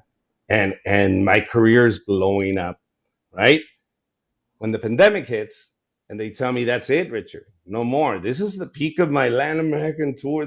I'm killing it in Latin America. This is my the tour was called It's My Turn because I brought so many Latino comics, including the girl that I was roasting.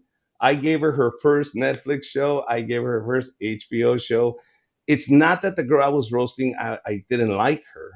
She was a good friend of mine, but when my managers tell me that everything is over, I start drinking a bottle of vodka a day. As soon as that happens, I realize, shit, everything's done. For 20 years, all I've done is stand up. And now you're telling me I cannot feed my family. Now you're telling me that my savings are leaving me. For 6 months, all I saw was my money leave my bank account with no chance of recovering anything. I had to freeze every bill. I started getting into a real depressed mode, and I'm drinking and drinking a bottle of vodka a day. In September, this isn't in March. In September, Franco calls me and says, "Hey, man, I would like you to be part of this roast." I was like, "Great.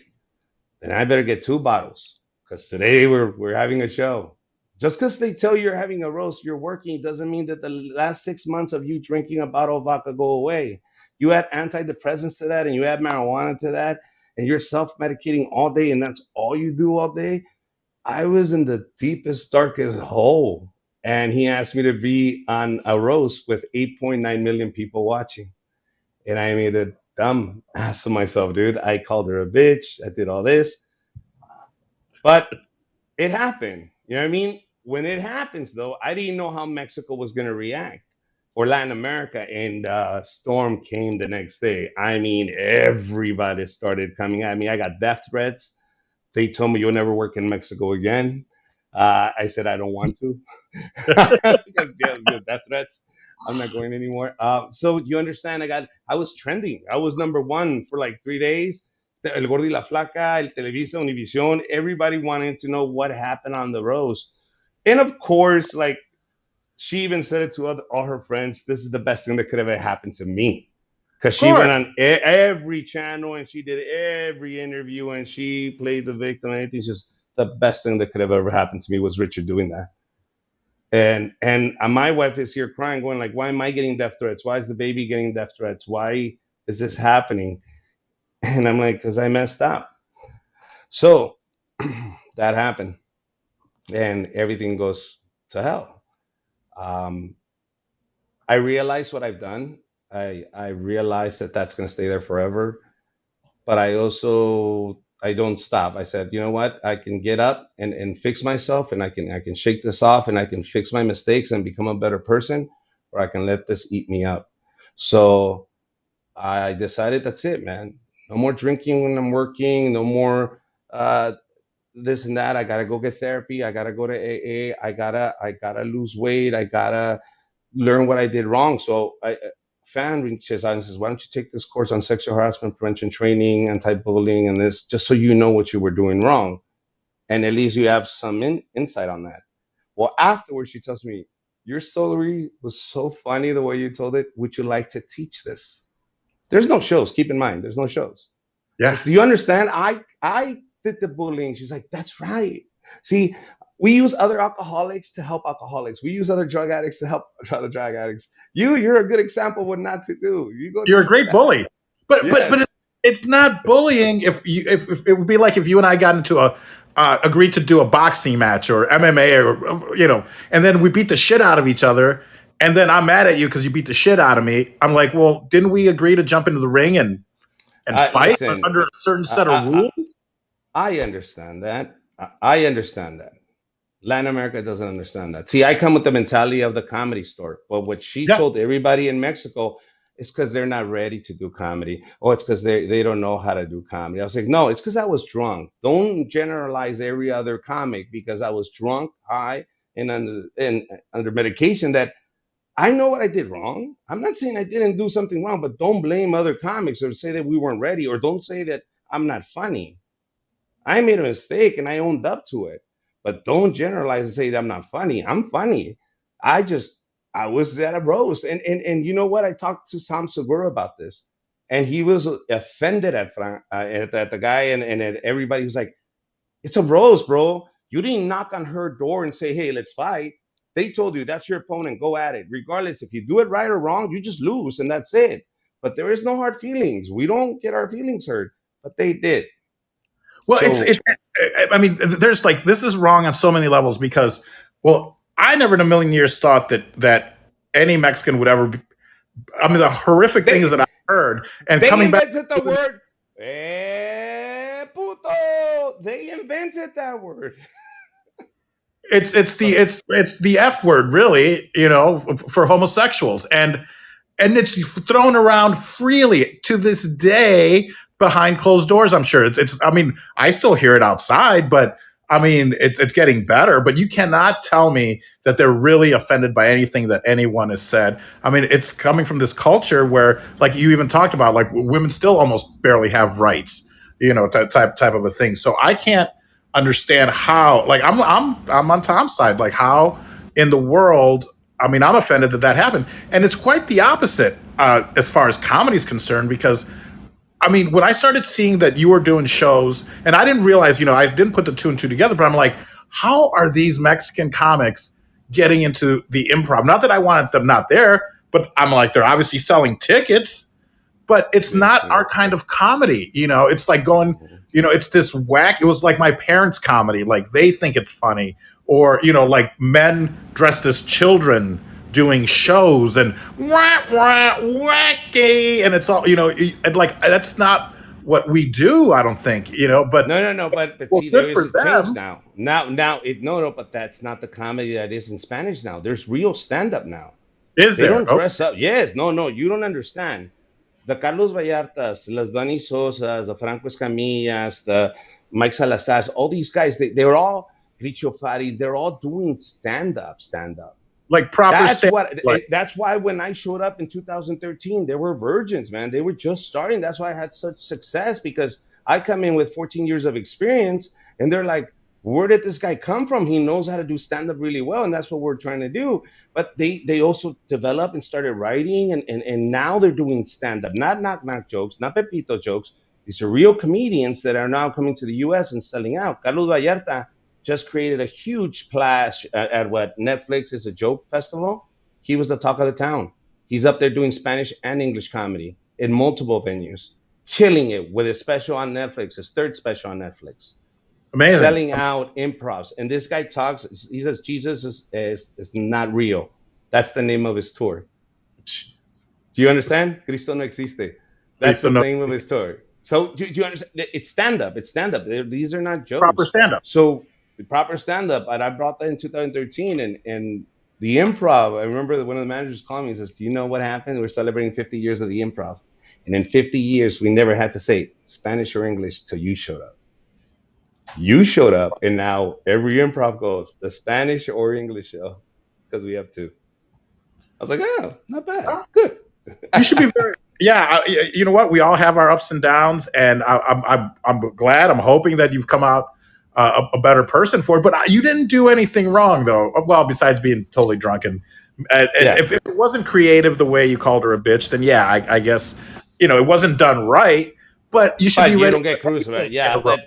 but they need an enemy and they need somebody to kick when they're down, and it's fine. And I got it and I understood. And when my daughter sees that video, she is gonna know what her daddy did afterwards, what actions he took. When she judges me or when she says, "What did you do after?" I corrected my mistake. See, I did that mistake and then I stopped drinking. Then I lost 50 pounds. And then I went and started teaching other people not to do that to other people. That's what I did to change. You might criticize me for that video, but I made a mistake and I fell and I got up and I fixed it. And that's what you do. But Mexico doesn't want to know that. And Mexico doesn't want to promote that. Why aren't they calling me right now? Why aren't they asking me, Richard, hey, what's going on? How you been? Nothing. No, no. But you know what? I'll tell you this. That girl I called the bitch, she's divorced. And I'm not going to say why. But let's just say I might be a psychic. And she was married for 6 months when that happened. That roast happened. Okay, so I got to find this roast then. I'm sure there's Yes, video. yes. And let me tell you, this girl, she was married 6 months when I roasted her because she got married in March. So I started insulting her and talking about her husband being a producer at Comedy Central and all this, and this is the only way you got up there and this and that. And then 6 months later, or a year later, they're done. I was like, ooh, am I a psychic? I think you need to have a little. You know what? Let's bring him on Paul Vato Presents because I'd like to get to the bottom of this because I'll bet he's going to end up saying like, you know what? You were right. Like, yeah, I guarantee you, you'll be like, yep, Richard was a psychic. Yeah, I don't know what he ate that day, but he knew exactly what he was talking about. So I don't know. I don't know the whole story, and I don't really care. But you're absolutely right, and that's why I'm okay with it because I know what I did to better myself, and we're good, and I'm gonna keep moving forward. And I realized in life at 44, I don't need to run. I've been running all my life because I see everybody around me running, and I run because they run, and that creates my anxiety, and I keep running, and I'm like, what the fuck am I going? Why am I following Paul Vato or any of these motherfuckers? I already know where I'm going. Walk. As long as I don't walk, I'll make it. As long as I don't stop walking, I'll make it. If I don't stop walking, I'm gonna get to my. I don't need to run because he's running. He's gonna fall. It's that hair. Time. It's that hair of the turtle, man. Slow and easy wins the race. And you're on track. And you could have let that moment define you, and you might be up to 3 bottles of vodka a day. I don't know. Was it good vodka at least, or were you? Yes, I like. Well, it's not the most expensive, but it's my favorite. But that's it, man. You take care of that, and you go, hey, I can't. That's not the life. Do you still have a few drinks every now and then, or did you? No, if I am not working, and I am at home and I'm with my family or I'm with friends that I trust, yes. If I'm in public, if I'm at a comedy club, if I'm working, if I'm socializing, if I'm doing a podcast, no. You understand? In my home, I can do it. Here is fine, and it's not to get messed up. It's if I want to have 2 drinks, 3 drinks, go to bed, we're good. That's it. But not in public, none of that. Just personal thing for me is I want to be in control now. I want to make sure that if I call you a bitch, I meant it to your face, so we don't blame it on the alcohol. That's me now. That's just me now. I want to make sure you got it clear. Okay. Well, same. If you call me a puto or something, I'll be like, wow. No, I think he meant it because he meant it. He was sober. He was sober. He was sober. He was stone sober, man. Richard, man. Well, because and that was maybe that's for a different show to do a deep dive because again, like when you see, I don't even know what these characters, but I remember like El Chavo del Ocho and Ñoño, and I used to hate that character Ñoño because he was fat and I was fat, and they called me Junior, but in Mexico they call me Junior, so it was kind of always like they were making fun of me. I'm like, it's because you can't speak English, you can't say Junior, you're saying Junior, and now you're comparing me to Ñoño, so that there's a lot of also deep seated hatred there. Is that vodka? What are you drinking? No. It's Diet Coke. No, sure. It's Diet Coke. No, where's the can? That's somewhere around. But No, but it's true. I do have. I made a video about that. It's really hard because you're not Mexican enough for the Mexicans, and we're not white enough for the white people. We're just stuck in the middle, and it's difficult to try to please both because I felt racism on the other side of that border. I remember going to these shows and I remember being laughed at or criticized by other comics or teased in a way where, look, bro, if you were in the U.S. and if I was making fun of your accent, if I was making fun of you, would get really upset, bro. And you have all your friends here, and I'm taking the ha-has and the hee-hees and yeah, motherfucker. But when you get to the U.S., because you're gonna want to go, I'm gonna do the same shit to you, bro. I don't forget. Because Don't you know forget. what I Yeah. mean? It's like, goddamn, I had cousins, bro. I would come, I would bring them clothes, and they talk shit. I'm like, bro, I brought you clothes, and you're talking shit. What the hell, man? Like, Yeah. why are you Yeah. teasing? Why are you messing with me, man? I brought you clothes.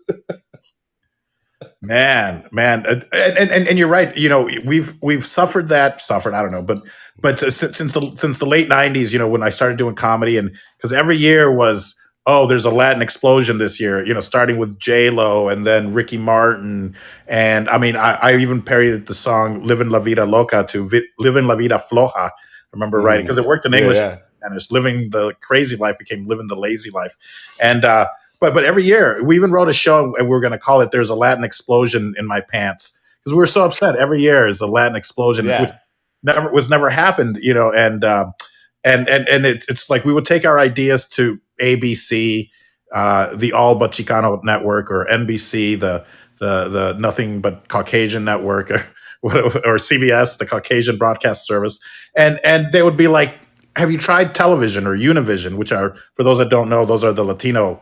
I used to call them the Hmm. Mexican channel. That's Hmm. how elitist I was. And then I was like, wait, this Hmm. is the Spanish channel. It's not the Mexican channel. It's all of Latin America. And then, you know, we would take it to Univision or Telemundo, and they'd be like, you guys are gringos. Like, this isn't for us. Like, you guys don't even do stuff in Spanish. We're like, but it's, you know, comedy with a Latin flavor. They're like, no, you know, you got to go to ABC, NBC, CBS, and see. You know, those were kind of all the choices that we had back then. But it's kind of been the same way. So I love the fact that now we're able to kind of create our own stuff, because now we don't have to wait for someone. And it's still tough, you know. And it's exactly what you said. I think we should do a show, what, Mexican in the middle instead of Malcolm in the middle, Mexican in the middle. There you because go. we're right in the middle. We're too brown Yeah. for America, but then you know, Yeah. not brown enough for Mexico. My mother, I asked her that question because it is something you always ask yourself. And I said, Mom, why do we leave the U.S.? I mean, why do we leave Mexico? Why did you leave? He says she's very patriotic and she loves America. And as soon as she got her citizenship, she's American. And she said, I have two mothers. We have two mothers. In Mexico is a mother that couldn't feed us. She couldn't give us opportunities. She couldn't take care of me. Um, so she had to give me up for adoption. I had to go to my second mother. And my second mother that adopted me in the United States, she fed me, she gave me opportunities, she gave me jobs, she gave me a home.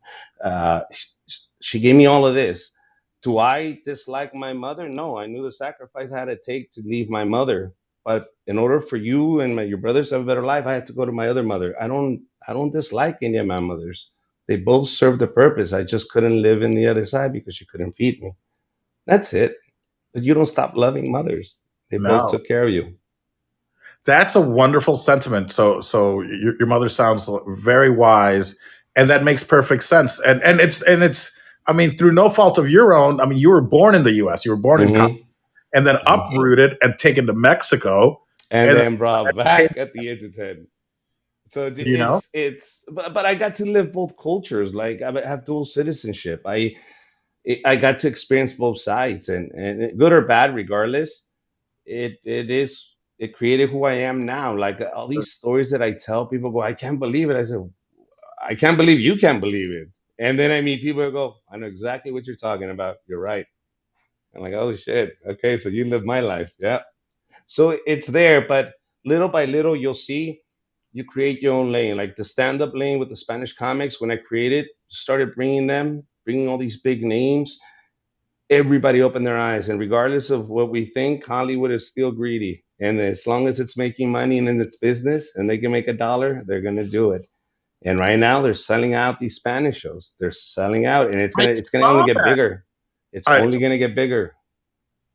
Are you still involved with that then? Are you still producing? Yes, of course, of course. Okay. Ñoño, the person you were talking about, he's one of my artists. I My have him fucking touring nemesis? again. Yeah. Yes.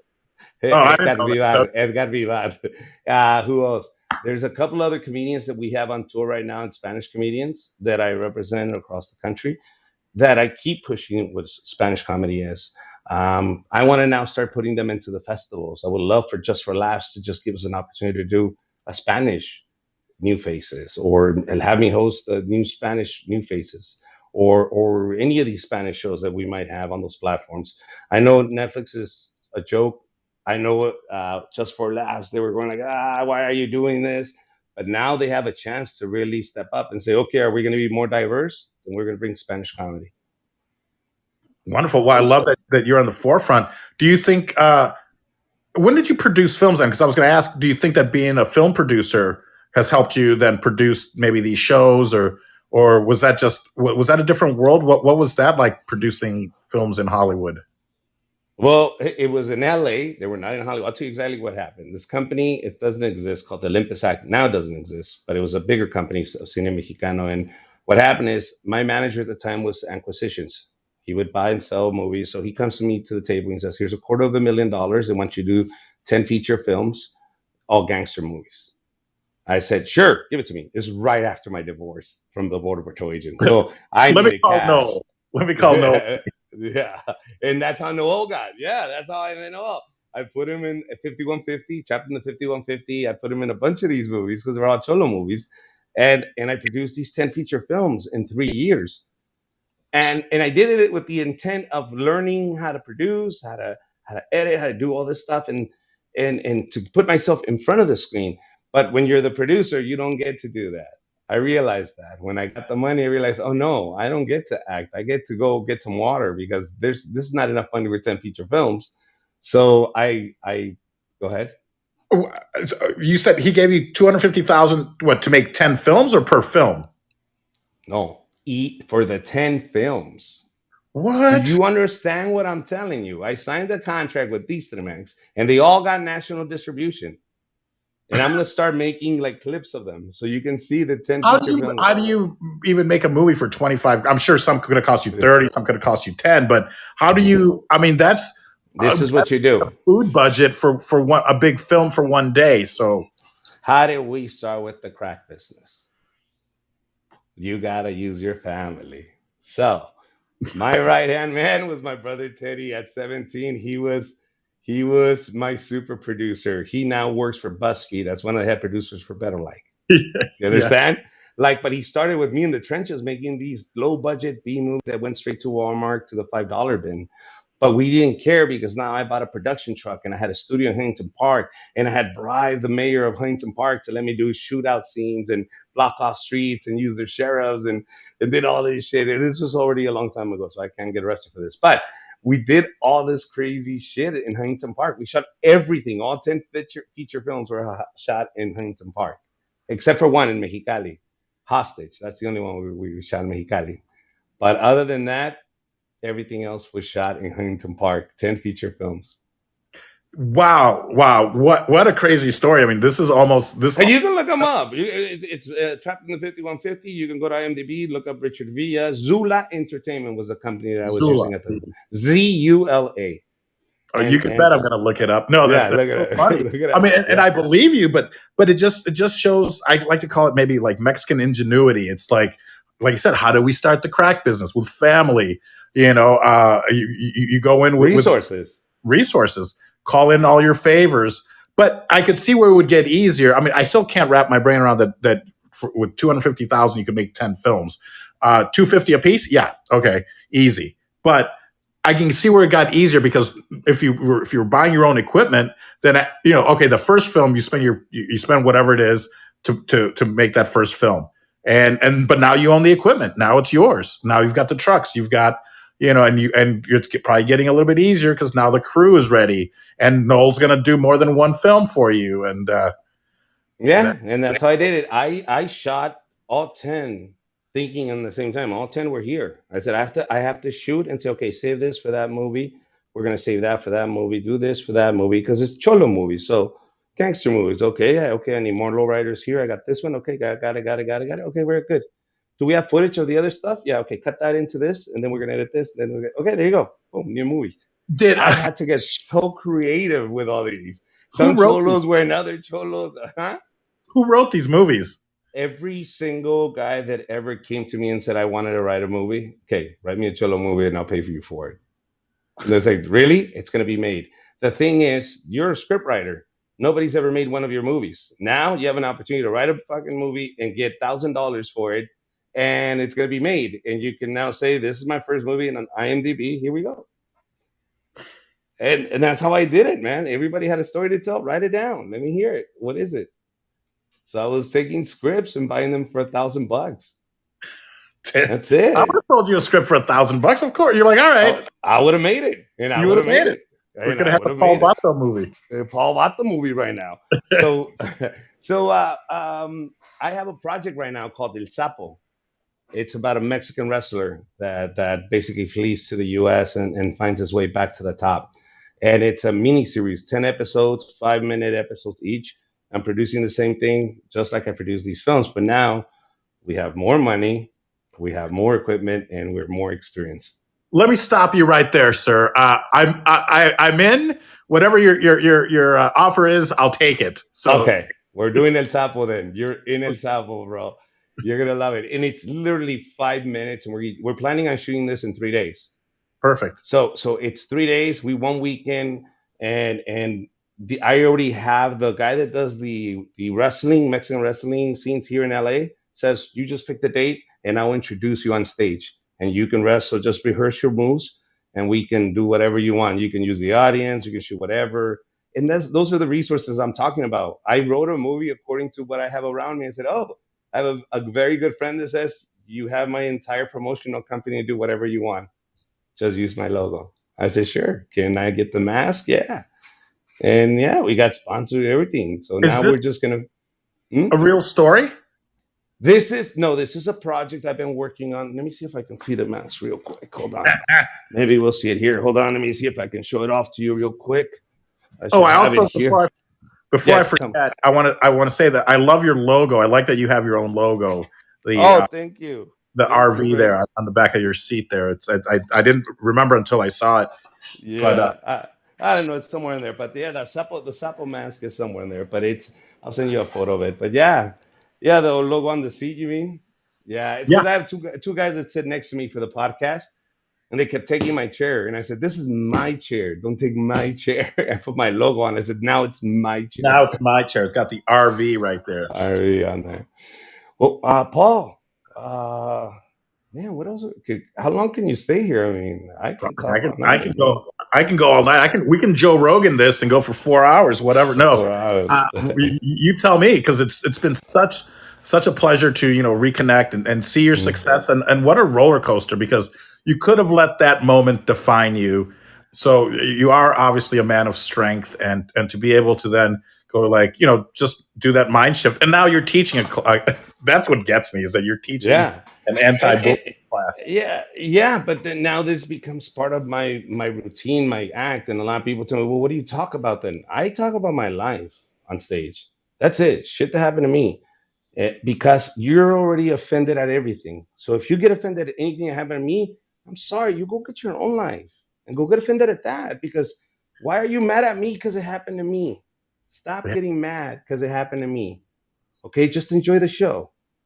People just can't wait to cancel or say, "Hey, look at what you're doing, bro." Just enjoy your life. People can't wait, and most of the time, it's not other Latinos that are doing it.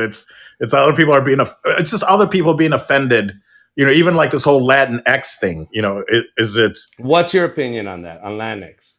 And be honest. I get both sides. The thing is, I don't think that you should go Latin X when Spanish is a language that's based on gender. There's the male and the masculine, and that's just the way the language is. You're changing a language just because you're offended that that you're going. But I get it. Like, oh, she's an actor, or I get it. Like, oh, an attorney is an attorney. It's not a female attorney; it's an attorney. But I don't think you're allowed to change somebody's language just because you're offended that what we're talking about microaggressions. That's what you're talking about, like little things that bother you, and you go, okay, I don't want to be called a female lawyer. I just want to be called a lawyer. For many years, a lot of comedians would say, I don't want to be called the Latino comic. This is Gabriel, this is George Lopez, this is Willie Barcena, this is every other comic who's Latino, never wanted to be a Latino comic. You know what I did? I made myself #1 when you Google best Latino comic. You don't want it? I'll take it. I took it. I took it and I ran with it. And I've been best Latino comic. I don't know, somebody now wised up and got me #3, but I was #1 for like 11 years, bro. Easy. Because that's what everybody else is searching for. Like, oh, who's that Latino comic? I don't know. And I would come out, and I would come out #1, but they would never do that. They never got that when it came to Google. And I got it right away in 2010. I was like, they don't want it? I'll take it. I'll take it.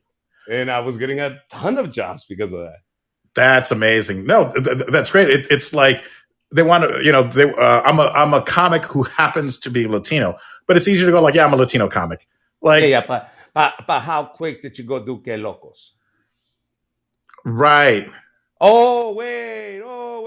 Now you're Latino? We get to pick when we're Latino or when it's better for us? That's the hypocrisy that I keep looking at these comics that say, hey, I know I just want to be a comic. Yeah, but then they commend you. Say you're the first Latino to ever do that. Now you want to pick up your chest and go, why didn't you argue then? Why didn't you argue, hey, I'm the first comic to do this? Yeah. Why did you say that? Yeah. Thank you. No. I was actually I think I was on Que Locos, and it was as a that was Mike Robles' show, wasn't it? Yes, was that on Galavision. Okay, so I was in New York.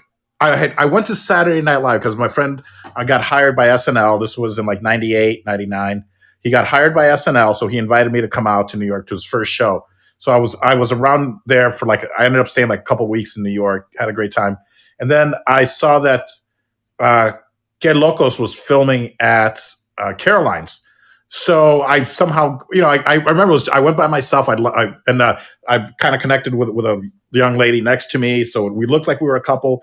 But Mike Robles pulled me up on stage because we started interacting, and then he pulled me up on stage, and I still remember I was wearing like shorts because I'm from Chicago, I was wearing shorts, like Doc Marten boots and like a loose shirt. And he was just basically making fun of me, but we were cracking the people up. And then he goes, hey man, you should do stand up. And I've been friends with Mike ever since. So this was in the late 90s. So that just brought back this memory that I was actually, and then I saw it years later on TV, because they would replay Que Locos all the time. Yeah. Robles. But they didn't mind to be Latino comics back then. So now they do. Best Latino comic. That's you. I'll take it. I'll take it. Oh man. But listen, Paul, I'm gonna let you go. I do want to go out to Vegas. Yep. Can I visit you? Can I bother you? Can I say, hey, Paul, let's have lunch out there? Or do you ever do this live? Do you ever have a podcast live? Or when are you coming to LA?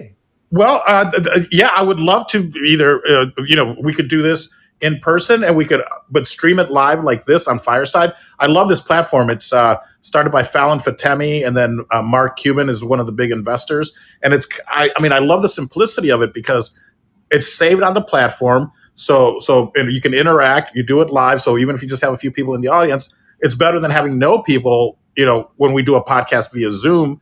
But yes, I would love when you come out to Vegas. You must let me know so we can connect with. I'll connect you with Toy Shack Johnny. We can have. I want to go to the cigar shop. I want to have a cigar. I want to smoke a cigar. That'll be on me. The cigars will be my treat. We can hang out, smoke some cigars, or I'll come to LA because I'm there. Whenever I get work. I had a house there, but my ex-wife has it now. See, that's why you should have tell her, find happiness, bring him here. But whatever. Yeah. Listen, you have to take the 15 to Vegas when you come to LA, or when you're going to LA. Mm-hmm. I live right off the 15 before you hit the 10. Oh, like by Foothill, by Victoria Gardens, that area. I'm like Sure. 2 miles away from there, about a Oh, mile away. So I might. you're gonna get off on Foothill and just come to my house. I'll send you my address. We can hang out here. When you're going to LA, I'll go with you to LA. As a matter of fact, leave your car here. You've been driving. I'll drive us to LA, wherever you need to go if you're doing a show. Or Yeah. if you're gonna go see a show, let me know. I It's not would that I hard. would love nothing more than Yes. that. If And this happened, you're gonna do my podcast. You're gonna be you're gonna do the American Illegals podcast, bro. That's what I'm telling you. I Just love it. stop by. We can do it here. It's a great name, and I really want to thank you for spending a lot of time with me and great reconnecting. And I'm glad that you're finding all this great success. And if there's anything I can do to help or take something off your plate, let me know, because I'd be more than happy to, even if it's just helping you promote. But I'm going to make it out to LA, and I want to do stand up, so maybe you can help me with that, because Okay, why don't we do this? Why don't we do this? Let's do a live together on TikTok and bring your material, and we're just gonna work it out. And we'll let the fans also work with us and just bring ideas, because I'm gonna bring my ideas. And I'll say, okay. okay, I have an idea of a Paul for this joke. Blah blah blah blah. And then we just hash it out on the air and call it, we just work material out. That's it. And we do another show where we're just working material out. I That's love it. that idea. I love And that. let's do it on TikTok so people can watch us.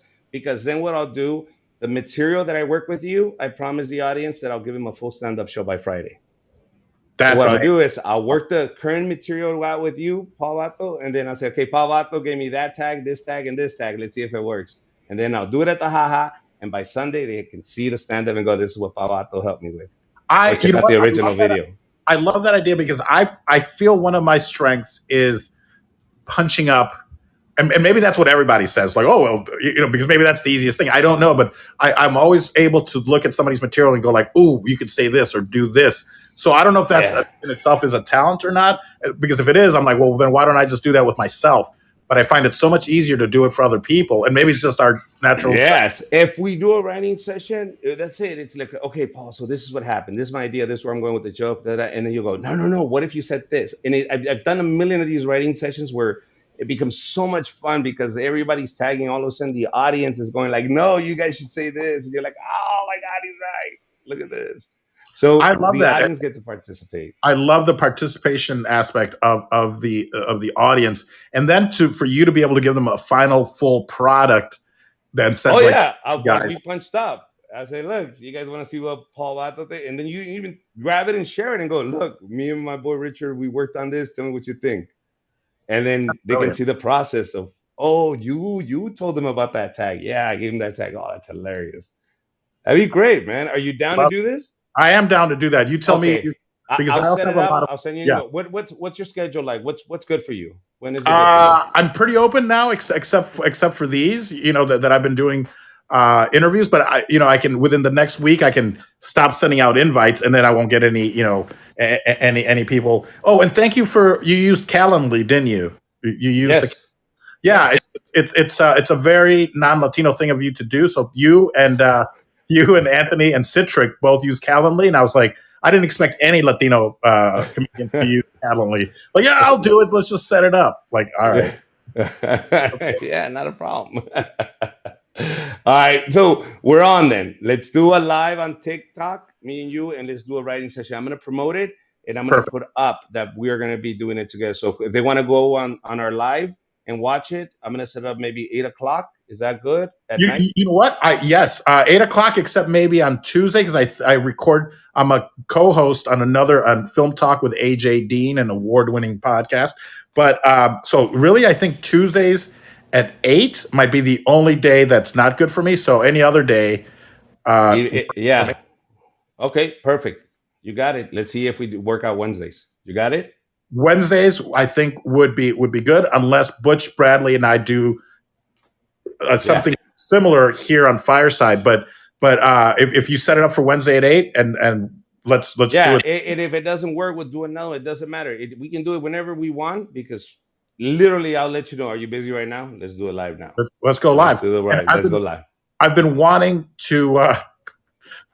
Go live. I got banned I thought I was banned for 2 months. So I don't know if you know Jeffrey Keller. He's a host of the Pocho Hour of Power. He has his at is my mom's white. My mom's white, and he used to open for Paul Mooney. So I had him on the show, and I was actually doing a live, but I was playing Call of Duty, and so I was doing a live, and then I was like, you know what? I'm going to listen to Jeff's. He was on Felipe Esparza's podcast, so I'm listening to Felipe Esparza's podcast, and Jeffrey's telling me these crazy stories, and I'm cracking up. He's talking about Paul Mooney, so the whole thing is laced with the N-word. And I'm laughing because it's hilarious, and it's Jeff telling these stories about Paul Mooney, but then all of a sudden I get banned, and I'm like, it was that damn podcast, for hate speech or something. And I'm like, I didn't say it. And I was laughing because these were hilarious stories. Now, of course, when Jeff came on Fireside, he said that Paul Mooney said homie. And I almost said, like, I don't think he used the word homie, but go on. So I thought I was banned till 7/5. And then I was like, fuck, I can't go on TikTok live for 2 months. I'm like, that seems excessive. And then I realized, because it's from China, it was 5/7. So I'm able to go. I am able to go live, and I'll try not to play Jeffrey Keller in the background. So no N-words, please, Paul. I've already been canceled once. I don't need this again. I don't think my wife can take therapy sessions anymore. So let's not use the N-word. That's not. I get that now. I didn't even use it. I was just laughing. So. All right, buddy. Well, thank you very much. That's a bet. We're already estamos ya tratados. We'll do the writing session together on TikTok. I'll hit you up. Wonderful. I'm going to invite the waitbot up. But yeah, please, everyone, let's give Richard a round of applause. Thank you, guys. Thank you for watching, listening. Time here. Richard, please follow Richard. Please follow me at paulvato. You got it. Thank you, guys. And please share. So I'm just going to invite the waitbot, the closing music.